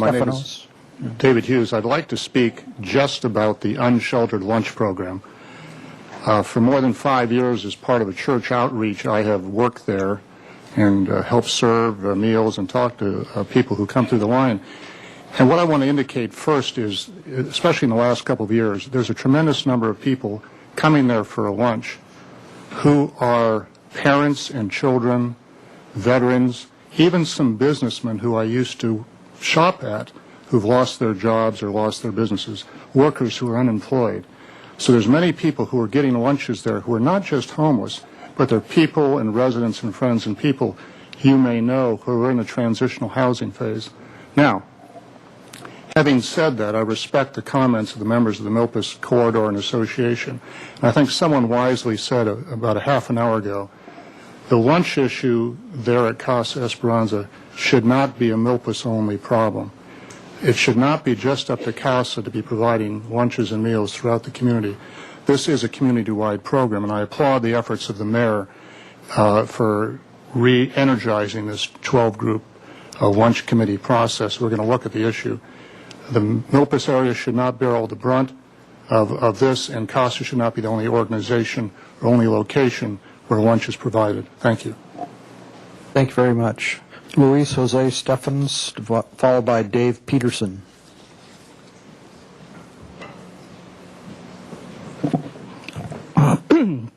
Honorable members of the Planning Commission, my name is Luis Jose Stevens. You know, my good friend Brittany, who's one of the exemplary students at SBCC and used the lunch program, liked to say to me, you know what, the residents of Casa Esperanza and the ones who use the lunch program are like family. Which makes me wonder, what exactly is a home where they serve meals? Is it walls and money? I don't think so. I think home is where your heart is. So ask yourselves, where is my heart? Because I can assure you with confidence that the heart of this community is with the homeless and their services. Now, my friend Bill, who's one of the numerous veterans who uses the lunch services at Casa Esperanza, and I, we're wanting to make sure that the veterans don't lose their meal services. And why? Well, let me tell you why. Because our veterans are our heroes. They put their life on the line to protect our houses, houses in the United States and houses all over the world, houses where they serve meals. To take away their meal program, it's unthinkable. Now, our diligent leaders that help feed the hungry here in Santa Barbara, such as Mike Foley and Ken Williams and Imelda Loza and Rob Grayson, you know, they have to deal with the pain of people who are hungry every day. And nevertheless, they come here with an open heart and embracing dialogue. Planning Commission, I can only hope that you would expect the same of everybody who's going through this process. I want to remind you that hay residentes latinos en Casa Esperanza. There are residents in Casa Esperanza. There are Latinos. Thank you so much. Thank you. David Peterson, to be followed by Javier. Hi, good afternoon. I'm David Peterson. I'm the owner of the McDonald's restaurant at 29 North Milpas. Probably the oldest business on Milpas and probably in Santa Barbara, and I'm sure probably the oldest restaurant. We've been there 40 years, and I'm just saddened and appalled to see what's happened to the Milpas restaurant, the Milpas corridor, and the area around our restaurant. For 40 years, we've been giving back to this community, and it's just really, really sad to see the things that have happened. Just this morning at 5:30 a.m., I went into my restaurant. There were 24 homeless people within the back area of the restaurant. 2 men were having sex in our bathroom. 1 was defecating on our bushes out back. This afternoon at lunchtime, we had to have another man arrested who had passed out in our lobby. We have back to school nights last week where we had Franklin School and another school come in to visit us, where the teachers would work and do a fundraising. We had to call the police on 4 different occasions because of homeless activities within our restaurant. We hired a guard for $2,000 a month. We have over $500 worth of graffiti a month, and we spend approximately $1,000 a month on vandalism to our restaurant. It's wrong. We've got to fix the problem. We need more police. We need you to look at this CUP. You know, it's ironic, too. I just did a remodel that's going to cost me, you know, the rest of my life to pay off. And I'm having an argument with one of the city planners about the new lights that we put on that the police department absolutely love because they illuminate the restaurant, but somehow they don't fit in with the architectural review board of our city. Well, I have a lot bigger of a problem with a person defecating in my parking lot than the lights on my building. So we need to fix this problem. Thank you. Thank you. Okay, Javier. Okay, Holly from West Beach Association, to be followed by Robin Freeman.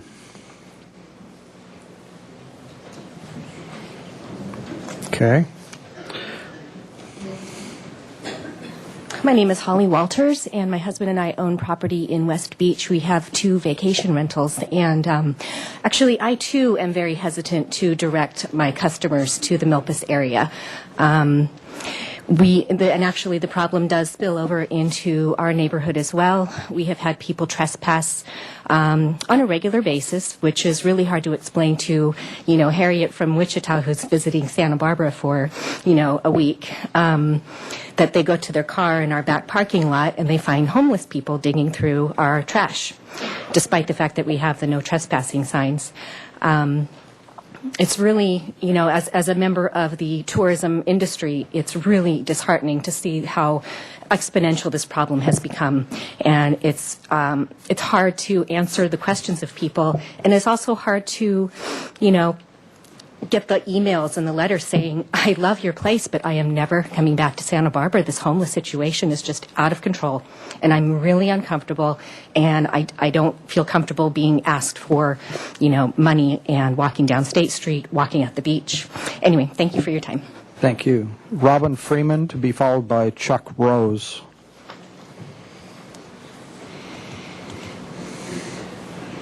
Either one. We'll see neither. Lady Leslie Ridley Tree. Oh, okay. Coming. Okay. Come on up forward, please. And while we're waiting, if your name has been called as the next speaker, please come to the front and be ready. I was in the back room. Okay. And your name, My please? name's Chuck Rose. Okay, thank you. I'm here today twofold. I'm a firm believer. Don't tell me why it can't get done. Find a way to do it. We do that in my job down on Haley. I deal with the police, the homeless, drugs and alcohol every day. We try to make it work and do. I'm here representing the Greater Santa Barbara Youth Baseball, and we're kind of a fringe factor for all this. We're the largest amateur athletic association for kids on the Central Coast. We're growing by 20% a year. The last time I looked, it's not Rainbow Park. It's the Cabrillo Ball Field. I need that field for the kids of this community. We played there 10 weeks last spring. Every afternoon they told me we couldn't do it. We did. Hopefully we can contribute to the solution of all this. We'll be back there this spring. And y'all are certainly open to come to our opening day. See the future of this town. We got 450 kids. And by the way, next Memorial Day, in concert with Goleta Valley and DP Little League and all 4 local high schools, I'm bringing 1,000 families to town for a tournament. I can't put an armed guard down there and play and expect them to come. We got to fix this, and we got to fix it soon. Thank you for your time. Thank you. Lady Leslie Ridley Tree, to be followed by Ed Mannion.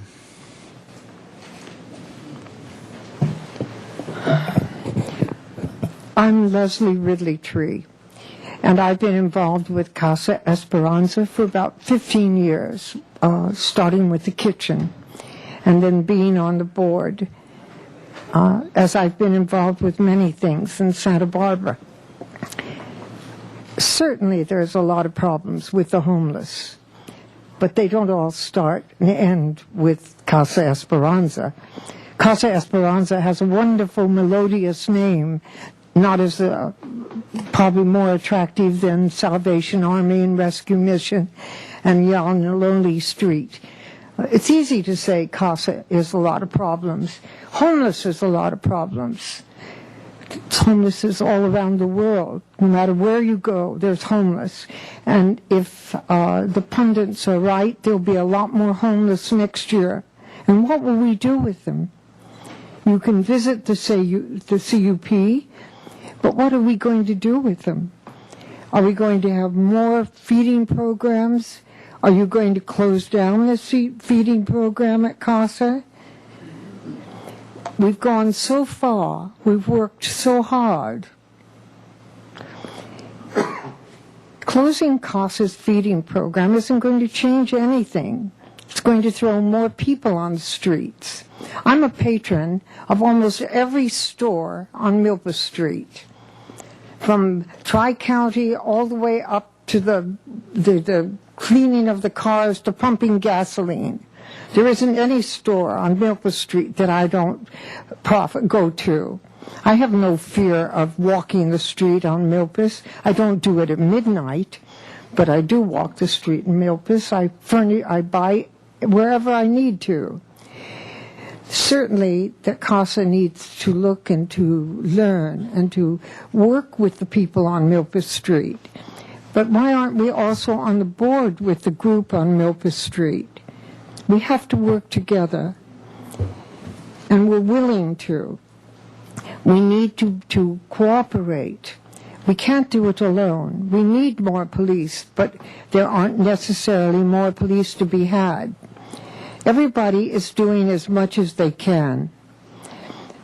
And I think you are all aware of what the problems are, and you're doing what you can.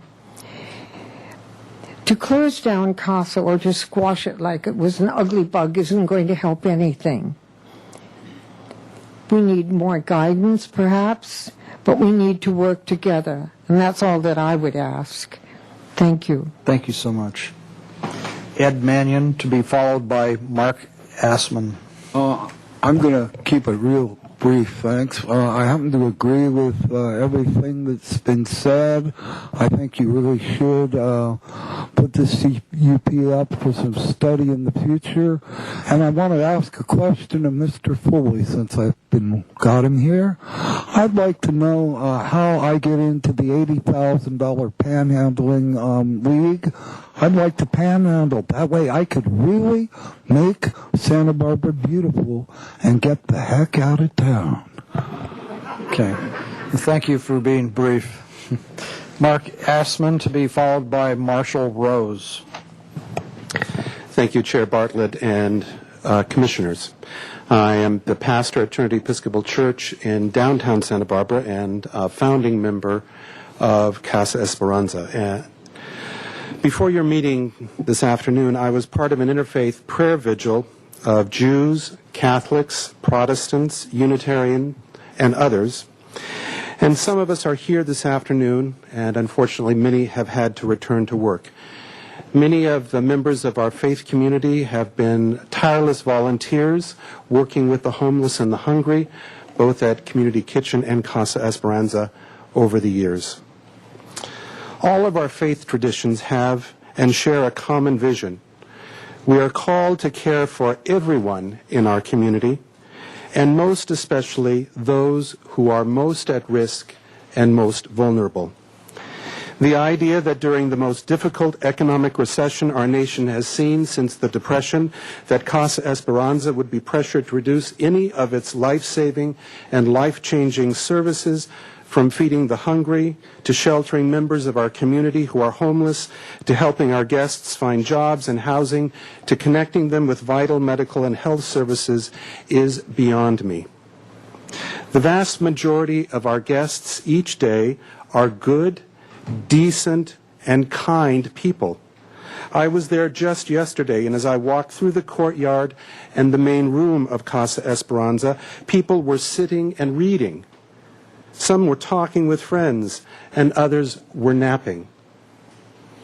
I am concerned by the voices in this room and outside of this room that want to cast all homeless as being the problem. That's just not right.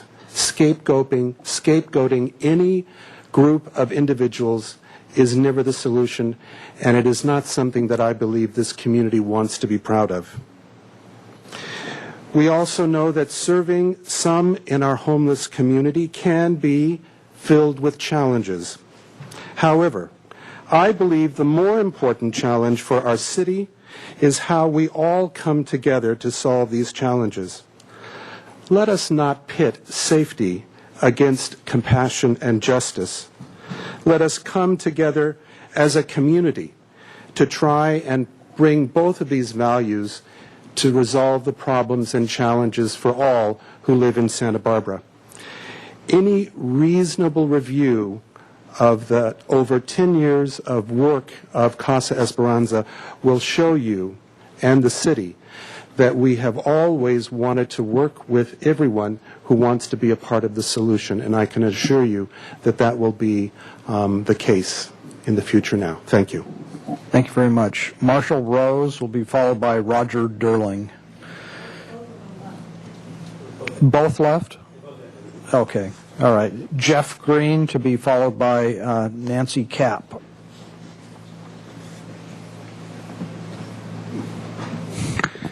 Good afternoon, Commissioners. My name is Jeff Green, and I'm actually here with multiple hats on. Imagine that, if you will. The first is actually the Housing Authority, your fellow commission, the Housing Authority, commissioners of the City of Santa Barbara's Housing Authority. Commissioner Barbara Allen, Commissioner Mary Johnson de Leon, Catherine Woodford, David Hughes, who you heard from, and our Director Rob Pearson have all been here today in various roles. I'm also in my capacity as the Executive Director of the Fund for Santa Barbara and a member of the philanthropic community here. As you may know, Casa Esperanza in its early stages was largely the work of an incredible push by funders, nonprofit agencies, and well-meaning and talented community members. First, I think this whole conversation has to start from the perspective of Casa Esperanza does a fabulous job. And some people have said that, some people have not, but I think if we all start there, then we can have an honest conversation. It's also one of the very few organizations that has the breadth of support in the community that it does. There's very few other community organizations that actually have as many partners, work with as many people, and self-police, frankly, as well as Casa Esperanza. And I think the real question here is really how we, not what Casa Esperanza could or could not do, but how we all can do more, do it better, and certainly do it in more places than just one. And that is certainly a part of what's being alluded to here.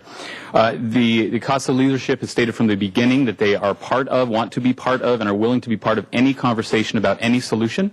I think we have 10 years, actually 11 years of history to back that up, and we should take them at their word. Certainly the neighborhood and everyone you've heard from has the right to say that they want to feel safe in their neighborhood, but I am very much troubled by the suggestion, sometimes subtly and sometimes not so subtly, that the problem rests at Casa Esperanza, and that the problem is poor people, and that the problem is being homeless. In fact, we should all be very concerned about what we allow to happen in our communities, but to equate that with Casa Esperanza as the root is certainly incorrect thinking. CASA will continue to be part of the solutions, and any conversation that you open up, you can be certain that the leadership will be right there, and they've asked to. And if we choose another site for more services or current services that are offered at Casa Esperanza, I think that's a wonderful thing, and this community should certainly entertain that. But again, no reduction in services until such a site is chosen would be a wise move. I want to thank you all for listening. I know this is an incredibly crowded room, and again, I think anything that you can do to direct the conversation in the right direction about how we can do more and do more effectively is welcomed, and I'm concerned anyone who would suggest that Casa Esperanza be the root of the problem. Thank you very much. Thank you. Nancy Kapp to be followed by Nadine McFarland. Good afternoon. I am a homeless advocate and I am a homeless outreach worker. I am one of the coordinators of the Safe Parking Program, New Beginning Safe Parking Program. I've listened to both sides today and I do understand the problems in the Milpas area. We do have a lot of problems there, and we need to, as a community, come together and find solutions. However, for a small minority, why should the majority have to suffer? To stop feeding the homeless is the biggest mistake that Santa Barbara could make at this time. You just don't kick somebody when they're down. 20 years ago, I walked into this town with my 4-year-old daughter, and we were homeless in Santa Barbara for 4 years. It was the Hank Show at Pershing Park that fed us every Sunday, and I cannot tell you what that meant to me and my daughter. Casa Esperanza is the only place in town that a homeless person can get a hot lunch. Many of our clients from the Safe Parking Program go to Casa to eat lunch before they start their day. Why should Casa be punished for doing what is right? We can't keep blaming the homeless for everything that goes wrong in this city. And if your businesses are failing, it's part of the economy, what's happening in our economy today. We too, with nonprofits, we've built up our businesses as nonprofits too, and we're hurting also. We're all feeling it. It's getting harder for the homeless. Why should we want to add another burden to a homeless person? Isn't their load heavy enough? If you think mental illness is filling our city streets now, wait until you take away their only meal. The homeless people are here to stay. It is our moral obligation to feed the homeless and their constitutional right to have food, clothing, and shelter. And it is our right to provide those services to them.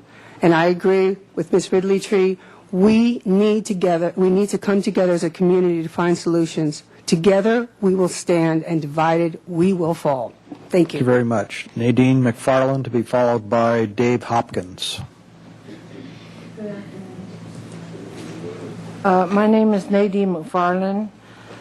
A few years ago, my husband passed on. I knew nothing about taking care of the bills. Depressed and over the loss of my husband, I let everything go. My home, my possessions, most importantly, I lost myself. Excuse me. My daughter told me about Casa Esperanza in the community kitchen. I was attracted by the promise of a free meal at lunch. The meal was great. Calmed me down. I sat on the patio and heard people talking about the programs that offered at Casa Esperanza. It is hard to swallow your pride when you are depressed, but I did not want to spend another night on the streets. I signed up with the intake coach. It was to be 2 years before. It was 2 years before I was able to get into housing. I now am a graduate of Casa Esperanza, and I have been housed for almost 3 years. I am truly happy about that. I want to say this. Shame on us for even considering starving the least of us.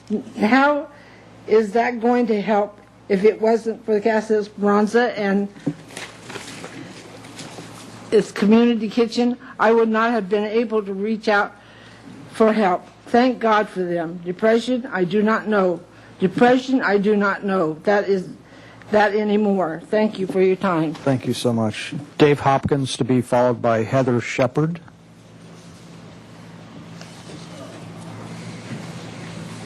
Good afternoon, I'm Dave Hopkins, and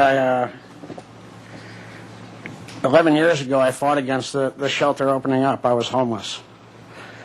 And you know what, I thank God the shelter opened up. And it kind of upsets me, you know, that the business owners that are still established on Milpa Street that were there at the meeting at the bathhouse all said, okay, you take away the drinking from the parks and the beach, you can open up the shelter. Now they, you know, if you put food on your plate, you finish it. So it's time to finish it.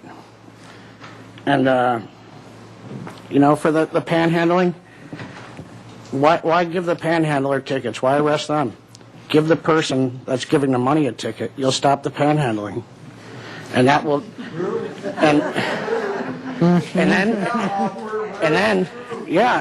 and then when that word gets out, you're not going to have people coming to Santa Barbara because they're not going to have any money. And the ones that want to stop the lunches in the daytime, you know, 3.5 years ago, I was in Cabrillo Ballpark weighing 130 pounds. And why? It's because I have a disease of alcoholism, which is just like any other disease, diabetes, cancer, etc. If it was not for those soup kitchens that I wanted, that you want to shut down, there is a good chance I wouldn't be standing here today. That food I received from their generosity has helped me today in my 3.5 years of sobriety and my being able to receive spirituality back into my life. So first and most of all, I want to thank those who helped me with my pain and suffering, not just with the hunger, but someone who cared for my well-being. So I just want to say to those of you that are out there who want to take away this food, for those that need this, you know, if I was sitting in your position, I would be saying, you know, what is wrong with us? Do we not care? Are we so absorbed in our own lives, or groups, or competition with our others, that the pity for the less fortunate has disappeared from our souls? Are our minds disconnected from our hearts? That reality of the homeless situation has overwhelmed us with sympathy towards our own problems and needs? Do we not justify these actions by holding on to our weak excuses for not helping? So what I would like to know is that your delusion of taking food from the homeless going to make you sleep better at night? And are you going to wake up in the morning and make sure your dog, cat, and goldfish are fed before you go out of your house and make sure the homeless don't eat? And I found out last week that there's more places in Santa Barbara County to help service your dogs and cats than there are the people. Don't take their food away. My God, you know how many people I saw die out there? It has me shaking up here. Maybe we can start eating roast dogs for dinner, huh? You know, None from the audience, please. but Please wrap up. You're Yeah. well over. I just, you know, don't take their food, for God's sake. I mean, they're having a hard enough time sleeping. You keep waking them up every night. All right. Heather Shepard, to be followed by Melody Jorgensen.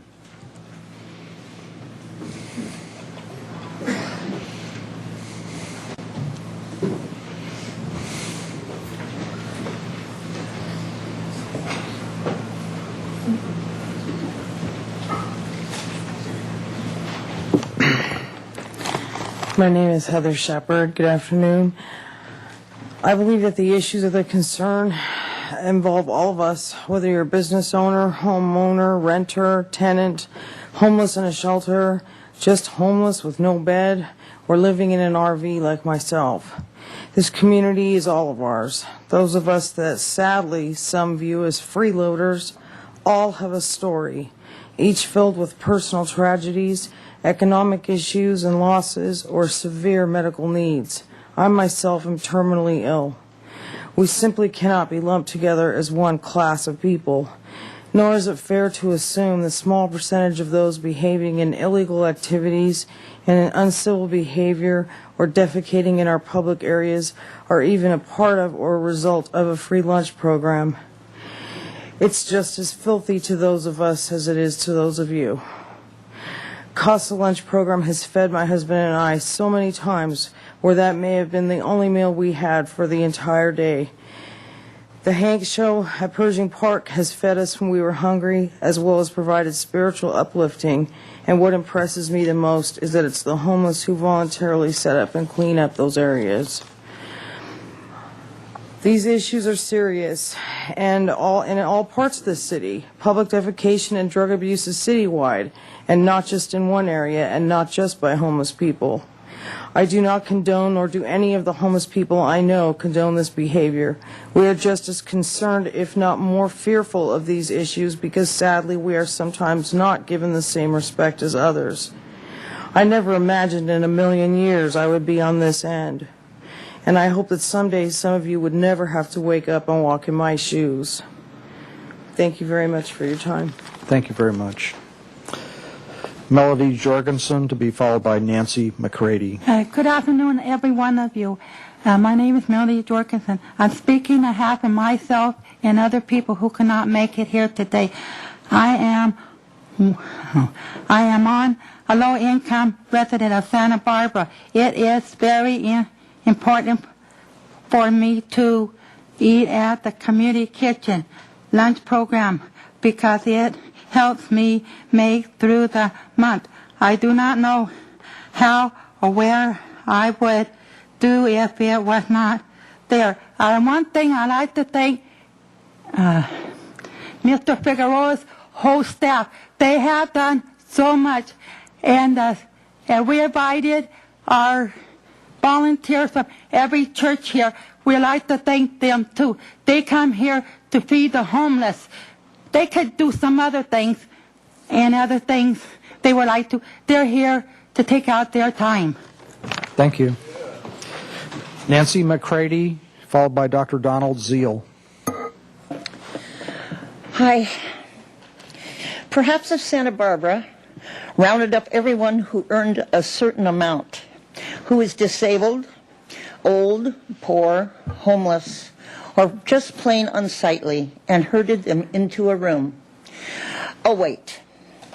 That has been tried before. Let's see. Whatever can be done to rid the city of its unwanted people. There must be a solution. In the name of all that is holy, money, property values, tourism, business, there must be a solution. Beautiful Santa Barbara depends on it. Perhaps we can go back to the time of sheer desperation on the part of the homeless. Was it better then? You betcha it was. The homeless, you see, got together and fought a war for their survival. Protests, demonstrations, a 4-month siege at City Hall. That was fun. Celebrities joined the ranks of the homeless. Comic relief fed us to keep the protests ongoing. Doonesbury comic strips making fun of Santa Barbara. A pictorial of a fig tree and its denizens on the backs of T-shirts. People walking up State Street eating out of trash cans. And Time Magazine and Newsweek portraying Santa Barbara as the worst city in America for the way they treated their homeless. I can hardly wait to go back to those days. Haven't had any fun in years. Or we can stay with the status quo and improve upon it. Quit drawing lines of demarcation and going to war. Quit complaining to the city and blaming the victim. It is time to work together. Perhaps some of the more creative minds at this forum might have ideas that have not been tried before. Let's do it. Thank you very much. Dr. Donald Zeal, followed by Audrey Addison Williams. Those of you who know me will find it strange that I can say I really don't know what to say. But I will say thank you. Thank you for becoming part of the team of citizens of this community who are determined that we are going to be a symbol for everybody else in this world. We believe that we have a destiny, and we have been demonstrating it. Today, what's happening here is truly a miracle. I've been associated with the Community Kitchen for 22 years. We've heard a lot about behavior of the underpinning of our society and how they behave on the streets or under the bushes or wherever. I can only speak with authority to what I have experienced nearly every week of my life living in Santa Barbara and as a volunteer serving food. The behavior that's been described to you has never once occurred in a community kitchen. Not once in 22 years have I seen anything that would have required police action. What I can tell you is I've seen one miracle after another in the lives of the homeless and the underpinning.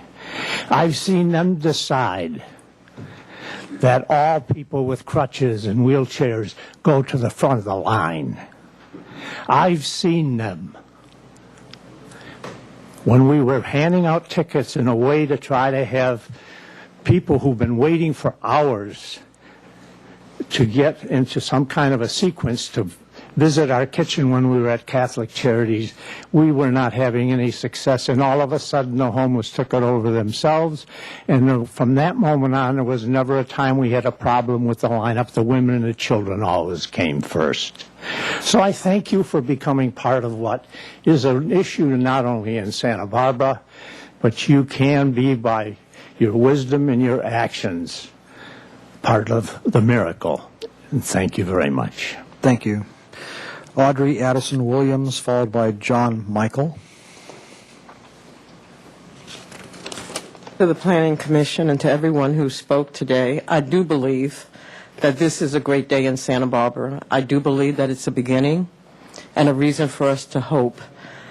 I had the privilege and pleasure of meeting Mike Foley and sitting with him about 2.5 hours he gave me one Friday afternoon.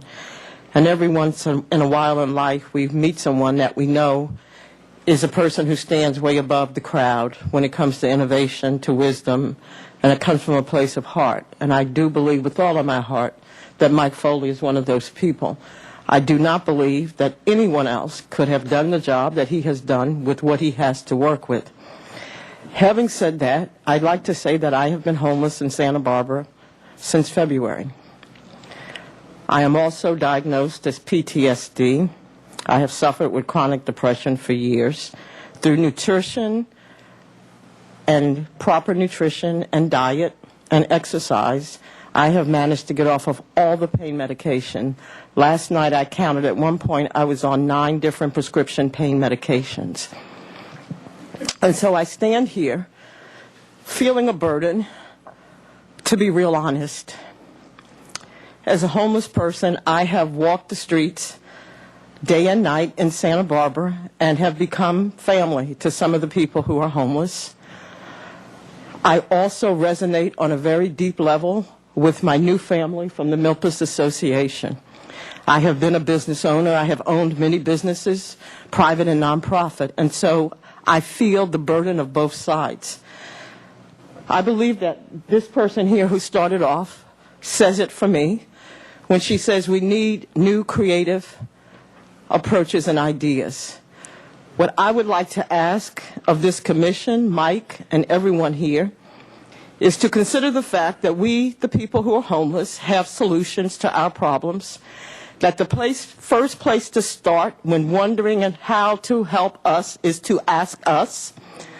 I would also like to suggest that there seems to be a gross insanity in Santa Barbara. What do I mean?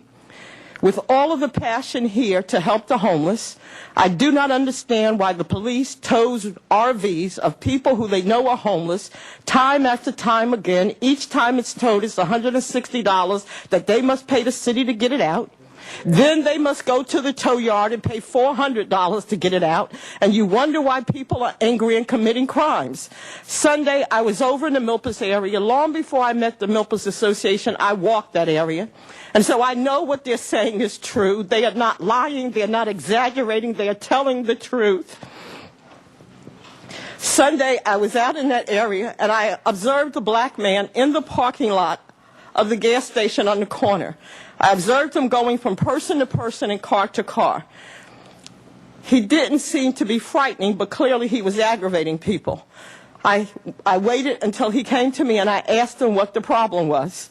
And he said he had just gotten out of jail. He was arrested on Thursday for sleeping on the beach. He's arrested about once a month. I've talked to people who are arrested twice a month for sleeping on the beach. I'm wondering how much of the resources of the police department is going to waking people off at the beach who are sleeping rather than the people who are committing crimes. At the same time on Sunday, there were 5 people under the underpass where the construction is. That frightened me. That frightened a woman waiting for the bus. That frightened a man walking past. They were screaming obscenities. They had a shopping cart blocking the underpass so you could not walk by. They were frightening. They were terrifying. At that point, I saw no police. I have to say that between the hours of 4 and 5:30, though, there were 2 patrol cars that I observed patrolling the area, and that made me feel a whole lot better. We can solve this problem. For 3 years, I have been speaking, trying to get the city to look at different approaches. There are people in this community who want to come together and help with alternate feeding programs at different sites, who want to do day programs. We have to classify the homeless. We have to place categories. All of us, we're not a monolithic community. And it's just as much an injustice to people who are homeless to be in an environment with people who are an imminent danger to themselves or others. We can classify, we can have 2 or 3 different sites. I'm passionate about a day program. I want to close by saying many people have reached out to me and giving me meals, a place to stay. As of tomorrow morning, I will be in the street. But the person in this town who blessed me the most is Patty D. Dominic. She had only known me maybe 6 months when she called me up and she said, Audrey, I want to hire you. She paid me $50 an hour for about a 60-hour job. Why is that the greatest gift anybody gave me? The Bible says we should bear each other's burdens, but it also says every person should bear their own. Dignity and self-respect is tied to work. I want everybody here who works to think about what your work means to you. What your life would be like if you did not have work. And so to just give a meal without the capacity to move from there into at least a volunteer position where there is a stipend robs us of dignity. We want to participate in this community. We have a lot to offer. And so I would ask that this be the beginning of this community really coming together and not pointing fingers and not blaming, saying the homeless, I believe, are a gift. Anyone who's not homeless, it's by the grace of God only that you're not. But at the same time, we must be open to doing things a different way. We must be open to new approaches. There are programs in this country that are working. I thank you and I bless you. Thank you. Okay, John Michael to be followed by Galactic Shaman. Greetings all. My name is John Michael, and I am a board member of Clergy and Laity United for Economic Justice, or CLU, in Santa Barbara County. I want to read portions, and I've redacted even further for brevity, of our letter to you members of the City Planning Commission. On October 13th, the CLU Santa Barbara Board voted to strongly support Casa Esperanza's conditional use permit. CLU is particularly supportive of the noon meal program. CLU's faith communities have been involved in this program for over 15 years, with hundreds of volunteers giving hundreds of hours of time and money. The food program began as a safety net for the poorest among us. Compassion inspires the Santa Barbara community to provide the most basic of human needs, food for survival, even for those who are unable to currently live in shelters, particularly those 50% or more unsheltered persons who are diagnosed with mental illness. CLU Santa Barbara is committed to working with the Planning Commission and other organizations to continue this noon meal program at Casa Esperanza and even at other locations where the need is present. It is the wish of CLU Santa Barbara for all of us to use our discernment to decide what is just for all concerned. Thank you. Thank you. Galactic Shaman, followed by Donald Bennett.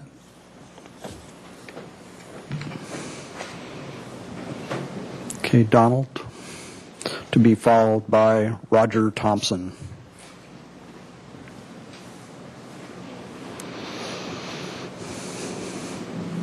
Ladies and gentlemen of the Planning Commission, my name is Donald Bennett.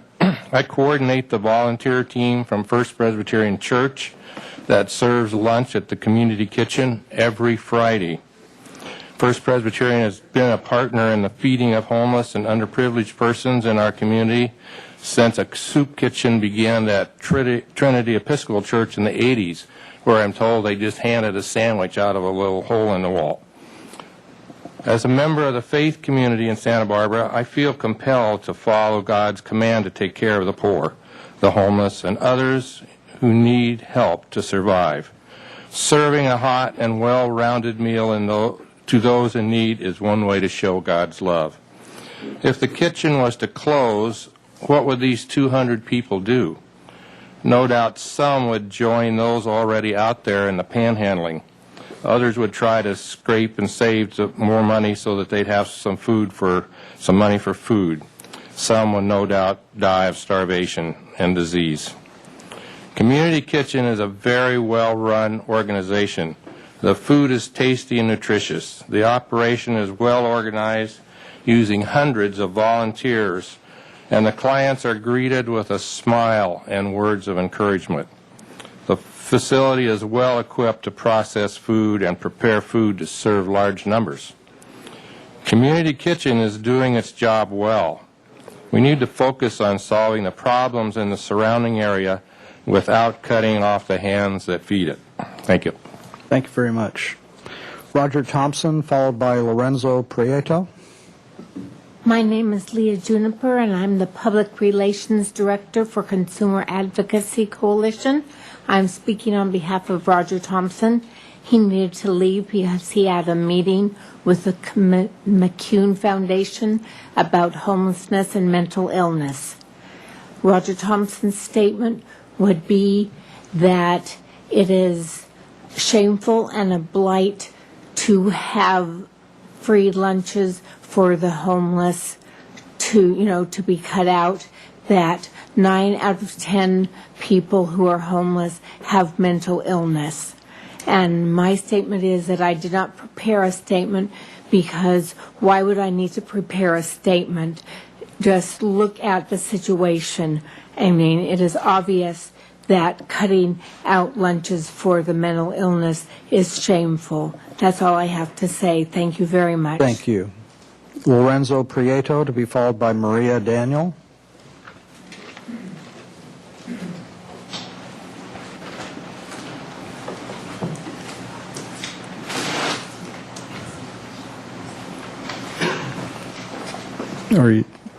Is Lorenzo not here? Maria, you might as well come up.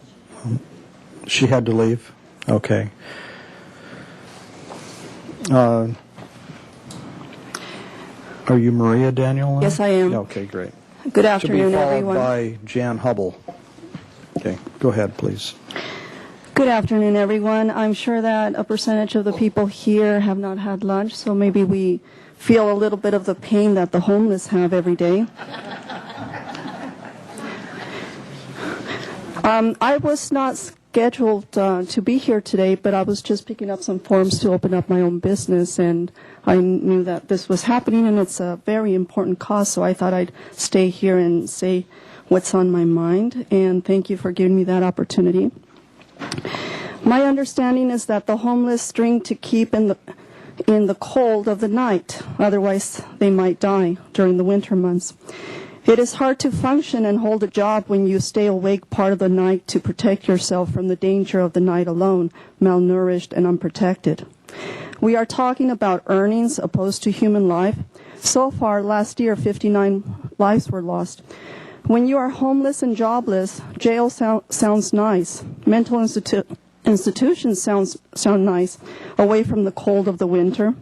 I ask homeless people are asked to pay fines when they have nothing. I suggest vacant buildings be set up for safe beds during the night, and designated parking lots be used for soup stops and evaluation appointments for internships with local organizations so that they can obtain a referral to obtain a job. What worries me more than the homeless are child molesters and gang activity and drugs being distributed in schools and throughout the city. That has more merit for meetings and resolutions. That impacts our society. This is the root of all social problems, what is going on here with what I mentioned above. And these are the ones who should occupy jails. The homeless only need a bed, food, a shower, and a bathroom. I recommend a committee be formed to address the needs of the homeless. If businesses close their bathrooms to the homeless, where are they to use a bathroom on a daily basis? To the homeless here, I have only a few things to say, if I'm allowed. If you are homeless because of what happened to you in the past, leave the past behind and stand up tomorrow morning and take the first step forward, shower, be friendly, ask for help or ask for work, become useful and independent. To those who have a job and a home, Teach your children to be compassionate and together be of service to those in need. Becoming homeless can happen to you, to your kids, to your neighbors and friends. I was homeless with 4 children and pregnant with my 5th. Now I have 7 due to religious reasons. Through help and without losing hope, I recently stopped working for the County of Santa Barbara and now have a career that I always meant to have. I am very content with my life. You're over 3 minutes. There's 8 people and only 10 minutes left for the rest. I only have 1 minute left. 1 minute left, if you would allow. Then somebody else won't be able to. You're well over your limit, please. Please conclude. All right. I recently stopped working for the County of Santa Barbara, and the careers that my children are presently studying are as follow: speech therapist, psychologist, fireman, and search and rescue. Without the help of the community, who knows where we would be today? And the question is, how many people are my children going to help in their own life? Let's come together as a community and help those in need without taking away their bed or their food, their basic needs. Thank you. Thank you very much. Welcome, Jan Hubble, and you will be followed by Keith. I'm not sure if it's Terry or Teremy from Coda Street. Thank you, Chair Bartlett and Commissioners. My name is Jan Hubble. I lived in the Lower East Side for 15 years, and I'm an urban planner. Sue Adams and several others have spoken eloquently in support of Casa Esperanza, and I totally agree with them. I do have a few points to add. The primary reason Santa Barbara has a large homeless population is climate. Numerous studies have shown that this is the case. It is certainly easier to be in Santa Barbara in the wintertime than it is to be in, say, Cleveland. No matter where a shelter is placed, there will be some issues. I would suggest, however, that police stats focus on differences between Lower Milpas and other commercial areas in the city rather than citywide data. I think that would be a less stark difference. Casa Esperanza is necessary as a permanent site rather than hoping that the armory, the churches, and other facilities would be available year to year. It also provides a necessary place for focused services and programs to help homeless move from the street to a home that is not out halfway between Goleta and Santa Barbara and isn't really very easily accessible. The 10-year plan to end chronic homelessness is critical and probably could be expanded. Please note the other programs that are part of the solution: Transition House, Rescue Mission, Salvation Army, the Housing Authority, the Mental Health Association, and others, including many of the great transitional housing opportunities that are now available with supportive services. Yes, homelessness is increasing in Santa Barbara, but it is also increasing almost everywhere in the country due to the economy. On Milpas, you can add freeway construction. That doesn't help either. CASA has improved its operations and responded to community concerns, as well as expanded its services every year since they opened, and I applaud them for that. Reopening Casa Esperanza's CUP is probably not the answer. More focus on the whole of the issue for city and region-wide solutions is definitely needed, including shelters and lunch programs in other parts of the region. And one thing that just occurred to me is maybe we use the food truck fad and make that available on a region-wide basis. Maybe that would solve some of those health problems that we keep hearing about as a problem with trying to do them in churches and so on. I think the formation of the Milpas Community Association is good, and I am glad to hear that Casa Esperanza is an active member. It is good to get the community conversation going again and look together for solutions. I strongly support Casa Esperanza and its mission and its ongoing work with its neighbors and the city. Thank you. Thank you very much. Keith from New Friendship, and I'm sorry I can't pronounce your last name the way it's written, to be followed by Gina Fisher. Good afternoon. I'm not Keith Terry. I'm Pastor Watkins. I'm the pastor of New Friendship Missionary Baptist Church. Keith had to leave, so I will say a few words.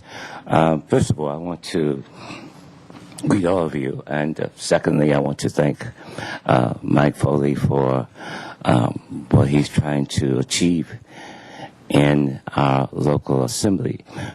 Secondly, I want to suggest that whether we want to admit it or not, in one sense of speaking, we all are homeless. We all have the same problem. They are human, and as it was stated earlier, they wanted to be treated with dignity. Since we know the problem, then we also can find a solution.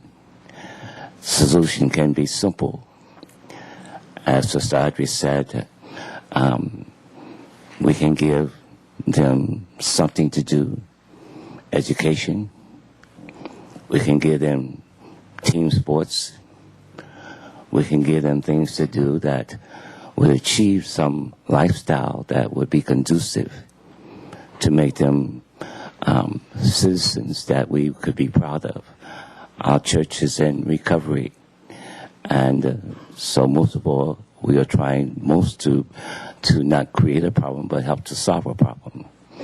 Again, it said that we love feeding them, and which in turn keep them from panhandling and other things, and that would make others envious. And so we are striving to be not the problem, but a solution for the problem. And so we appreciate all that we can do. We have many things at our church that we're forming, and if I may just name a few, we have Project Excel that helps young school children to get good grades. We have AA. We were doing ESL. We're trying to get the food bank. We're striving to make a difference, not just talk about doing a difference, but making a difference.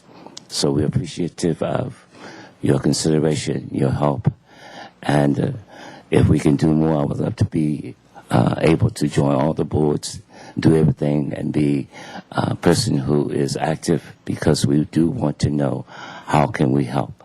Thank you. God bless you. Thank you very much. Gina Fisher, to be followed by Mary Johnston. Okay. Mary Johnston to be followed by Andrea Roslinski.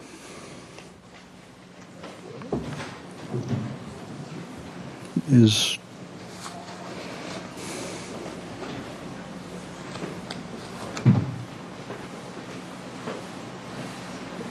either one here?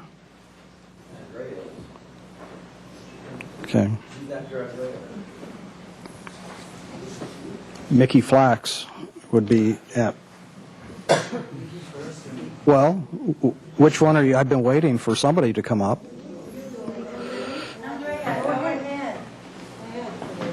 Whoever comes forward, I'll write the name down. My name is Andrea Roslinski.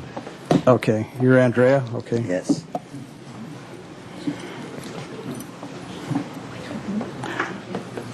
Well, yeah, I've been homeless. When I first came to this town, I was homeless, but I came out of homelessness, and I just have ideas for, right now I'm homeless not because of because I paid my rent on time everywhere I lived. But I just have solutions for this place, not for me, because that's up to God and up to, the reason there's problems, I think, is because there's solutions from people like me, but they try to criminalize me. And, I have solutions. It's not good that at the shelter they don't have like a board on the top bunks, and they have a lot of 911 calls, and people get really, I don't understand why they don't fix that problem, because sometimes they put people that are very on a lot of psych meds or alcoholics on the top bunks, and they have a lot of 911 calls. And I know someone that can't even find where she is, and she started having problems, and they just put her in Willbridge, and then she disappears. And there's a lot of problems that, because they try to make it look like, oh, there's poetry. They bring People's Institute for 3 months out of the year and do poetry and do photography and writing with people, but then the rest of the time people just sit there and they don't coordinate services. The problem is, like, they have CARES for mental health, they have the Kyle Real Clinic, they have New Beginnings, they have ACT, they have all these mental health services, but none of them work together. I mean, I'm out in the streets after I paid my rent on time for a year and a half, and they took my Section 8 housing voucher away illegally in 2007, and then I was told if I lived somewhere for a year, anyway, that I would get my voucher back, and now I'm out in the streets because I, fell down the stairs, and my landlord tried to sue me, and now I'm homeless, and even though I should be protected from the Disability Act because I'm mentally and physically disabled. But I think they can do a lot of good things at CASA if their money was in the right hands, and because there's a lot of good people in the community. We could do gardening, find out what people, could walk dogs. But just by giving people free meals and not making them accountable, like not saying, well, wait, what do you do? Well, maybe you can help somebody walk dog, somebody, do some gardening. Then, they spend their whole checks on alcohol and drugs. And, if you could wrap up, we have three people left in 5 minutes. I pray we can make solutions so we don't waste taxpayers' money like on making problems out of people that have solutions. Thank you. All right. Peace and love, and thanks for your time. Okay, Mickey Flax to be followed by Joyce Howerton, and Bob Hanson is the last speaker. Good afternoon. It's been a long afternoon. I want to, often we talk about unintended consequences, and I think maybe one unintended consequence of cutting off the feeding program at Casa Esperanza would be littering of the streets with corpses and people who are very ill or dying, and I think that's something that the Milpas business community might not appreciate. So along with Dr. Swift, I would say that that's probably not such a good idea. When I first came in and heard all of the complaints of the business people, I was very much ashamed of living in this community. But then I heard from the people who have been feeding the homeless. I've heard from the homeless themselves who are trying to live, and I felt a lot better about the community. I don't live on Milpas, but I shop there at those terrible parking lots of Scolari's and Trader Joe's. And the biggest problem I find is the configuration of parking on Trader Joe's. And the solution to homelessness, to the problems of the homeless, both for themselves and for the surrounding community, is affordable, supportive housing. This has been found throughout the country, and unless and until we develop more of those kinds of programs, we will continue to have difficulties. I'm on the Board of Commissioners of the County Housing Authority. We have just established home base on G Street in Lompoc. The City Housing Authority has established I don't remember what it's called, but on Carrillo Street, where previously homeless people are in supportive housing. Jane Jacobs also pointed out that the more people live in an area, the less crime there is, the less difficulty on the streets. So my solution would be to have an enormous increase in mixed-use housing above the existing businesses on Milpas and on empty lots that would have all kinds of housing, but would include affordable, subsidized, supportive housing for people who are previously homeless. That is the only solution to homelessness. Thank you. Thank you. Okay, Joyce Howerton to be followed by Bob Hanson, and then we're obviously going to roll into a continuance based on the clock today. So. Good evening, or afternoon, Chair, members of the Commission. Joyce Howerton. I'm here representing Santa Barbara County Action Network. We're a county-wide group that works on housing issues, social justice, economic justice issues. First, I'd like to commend you. I am so impressed that you listened and showed such respect for each and every speaker, and I don't always see that in hearings, and I just want to commend all of you for that. You know, I also serve on the Bring Our Community Home county-wide board, and we just recently did 2 housing conferences in Santa Barbara County. And Casa Esperanza was used consistently as an example of how an organization is doing it right in our community. So countywide, people are looking at Casa Esperanza as the role model for a program that is actually working.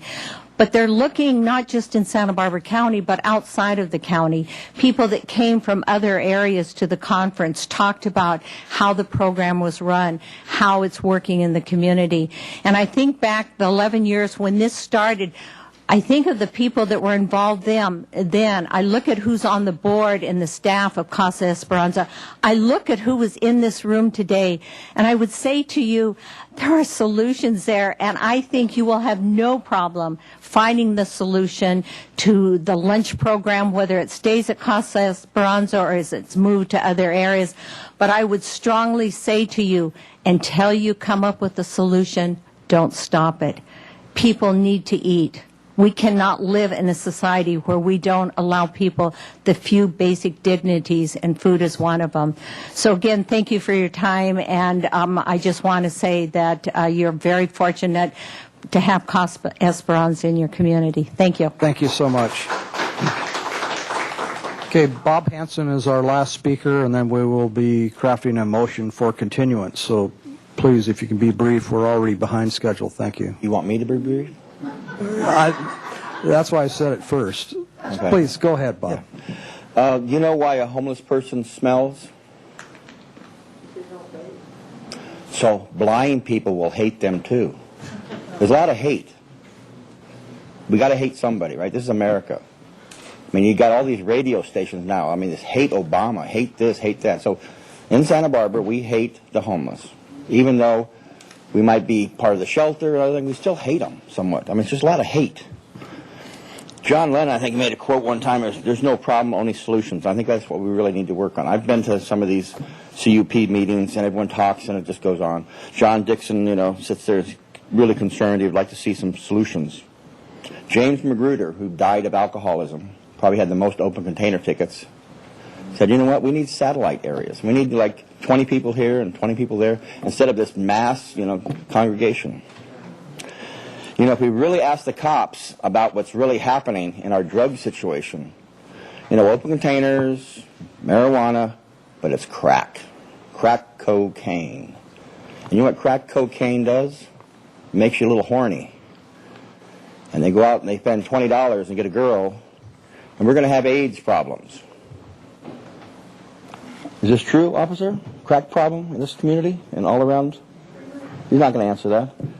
Please, if you could focus your comments to the commission. I'm just telling you, there's a crack problem. You're wasting your time. I'm wasting my time. No, I'm telling everybody, you know, about the crack problem. And it's in the shelter. You can take a little pipe, put your little Brillo in there, a little piece of crack for $20, and, you know, gets the ladies high, and they have sex, they do other things, and we're going to have AIDS problem. But we got a crack problem. And it's not just the homeless. It's everywhere. So anyway, so finally, you know, the Casa Esperanza, there's a staff and there's the members.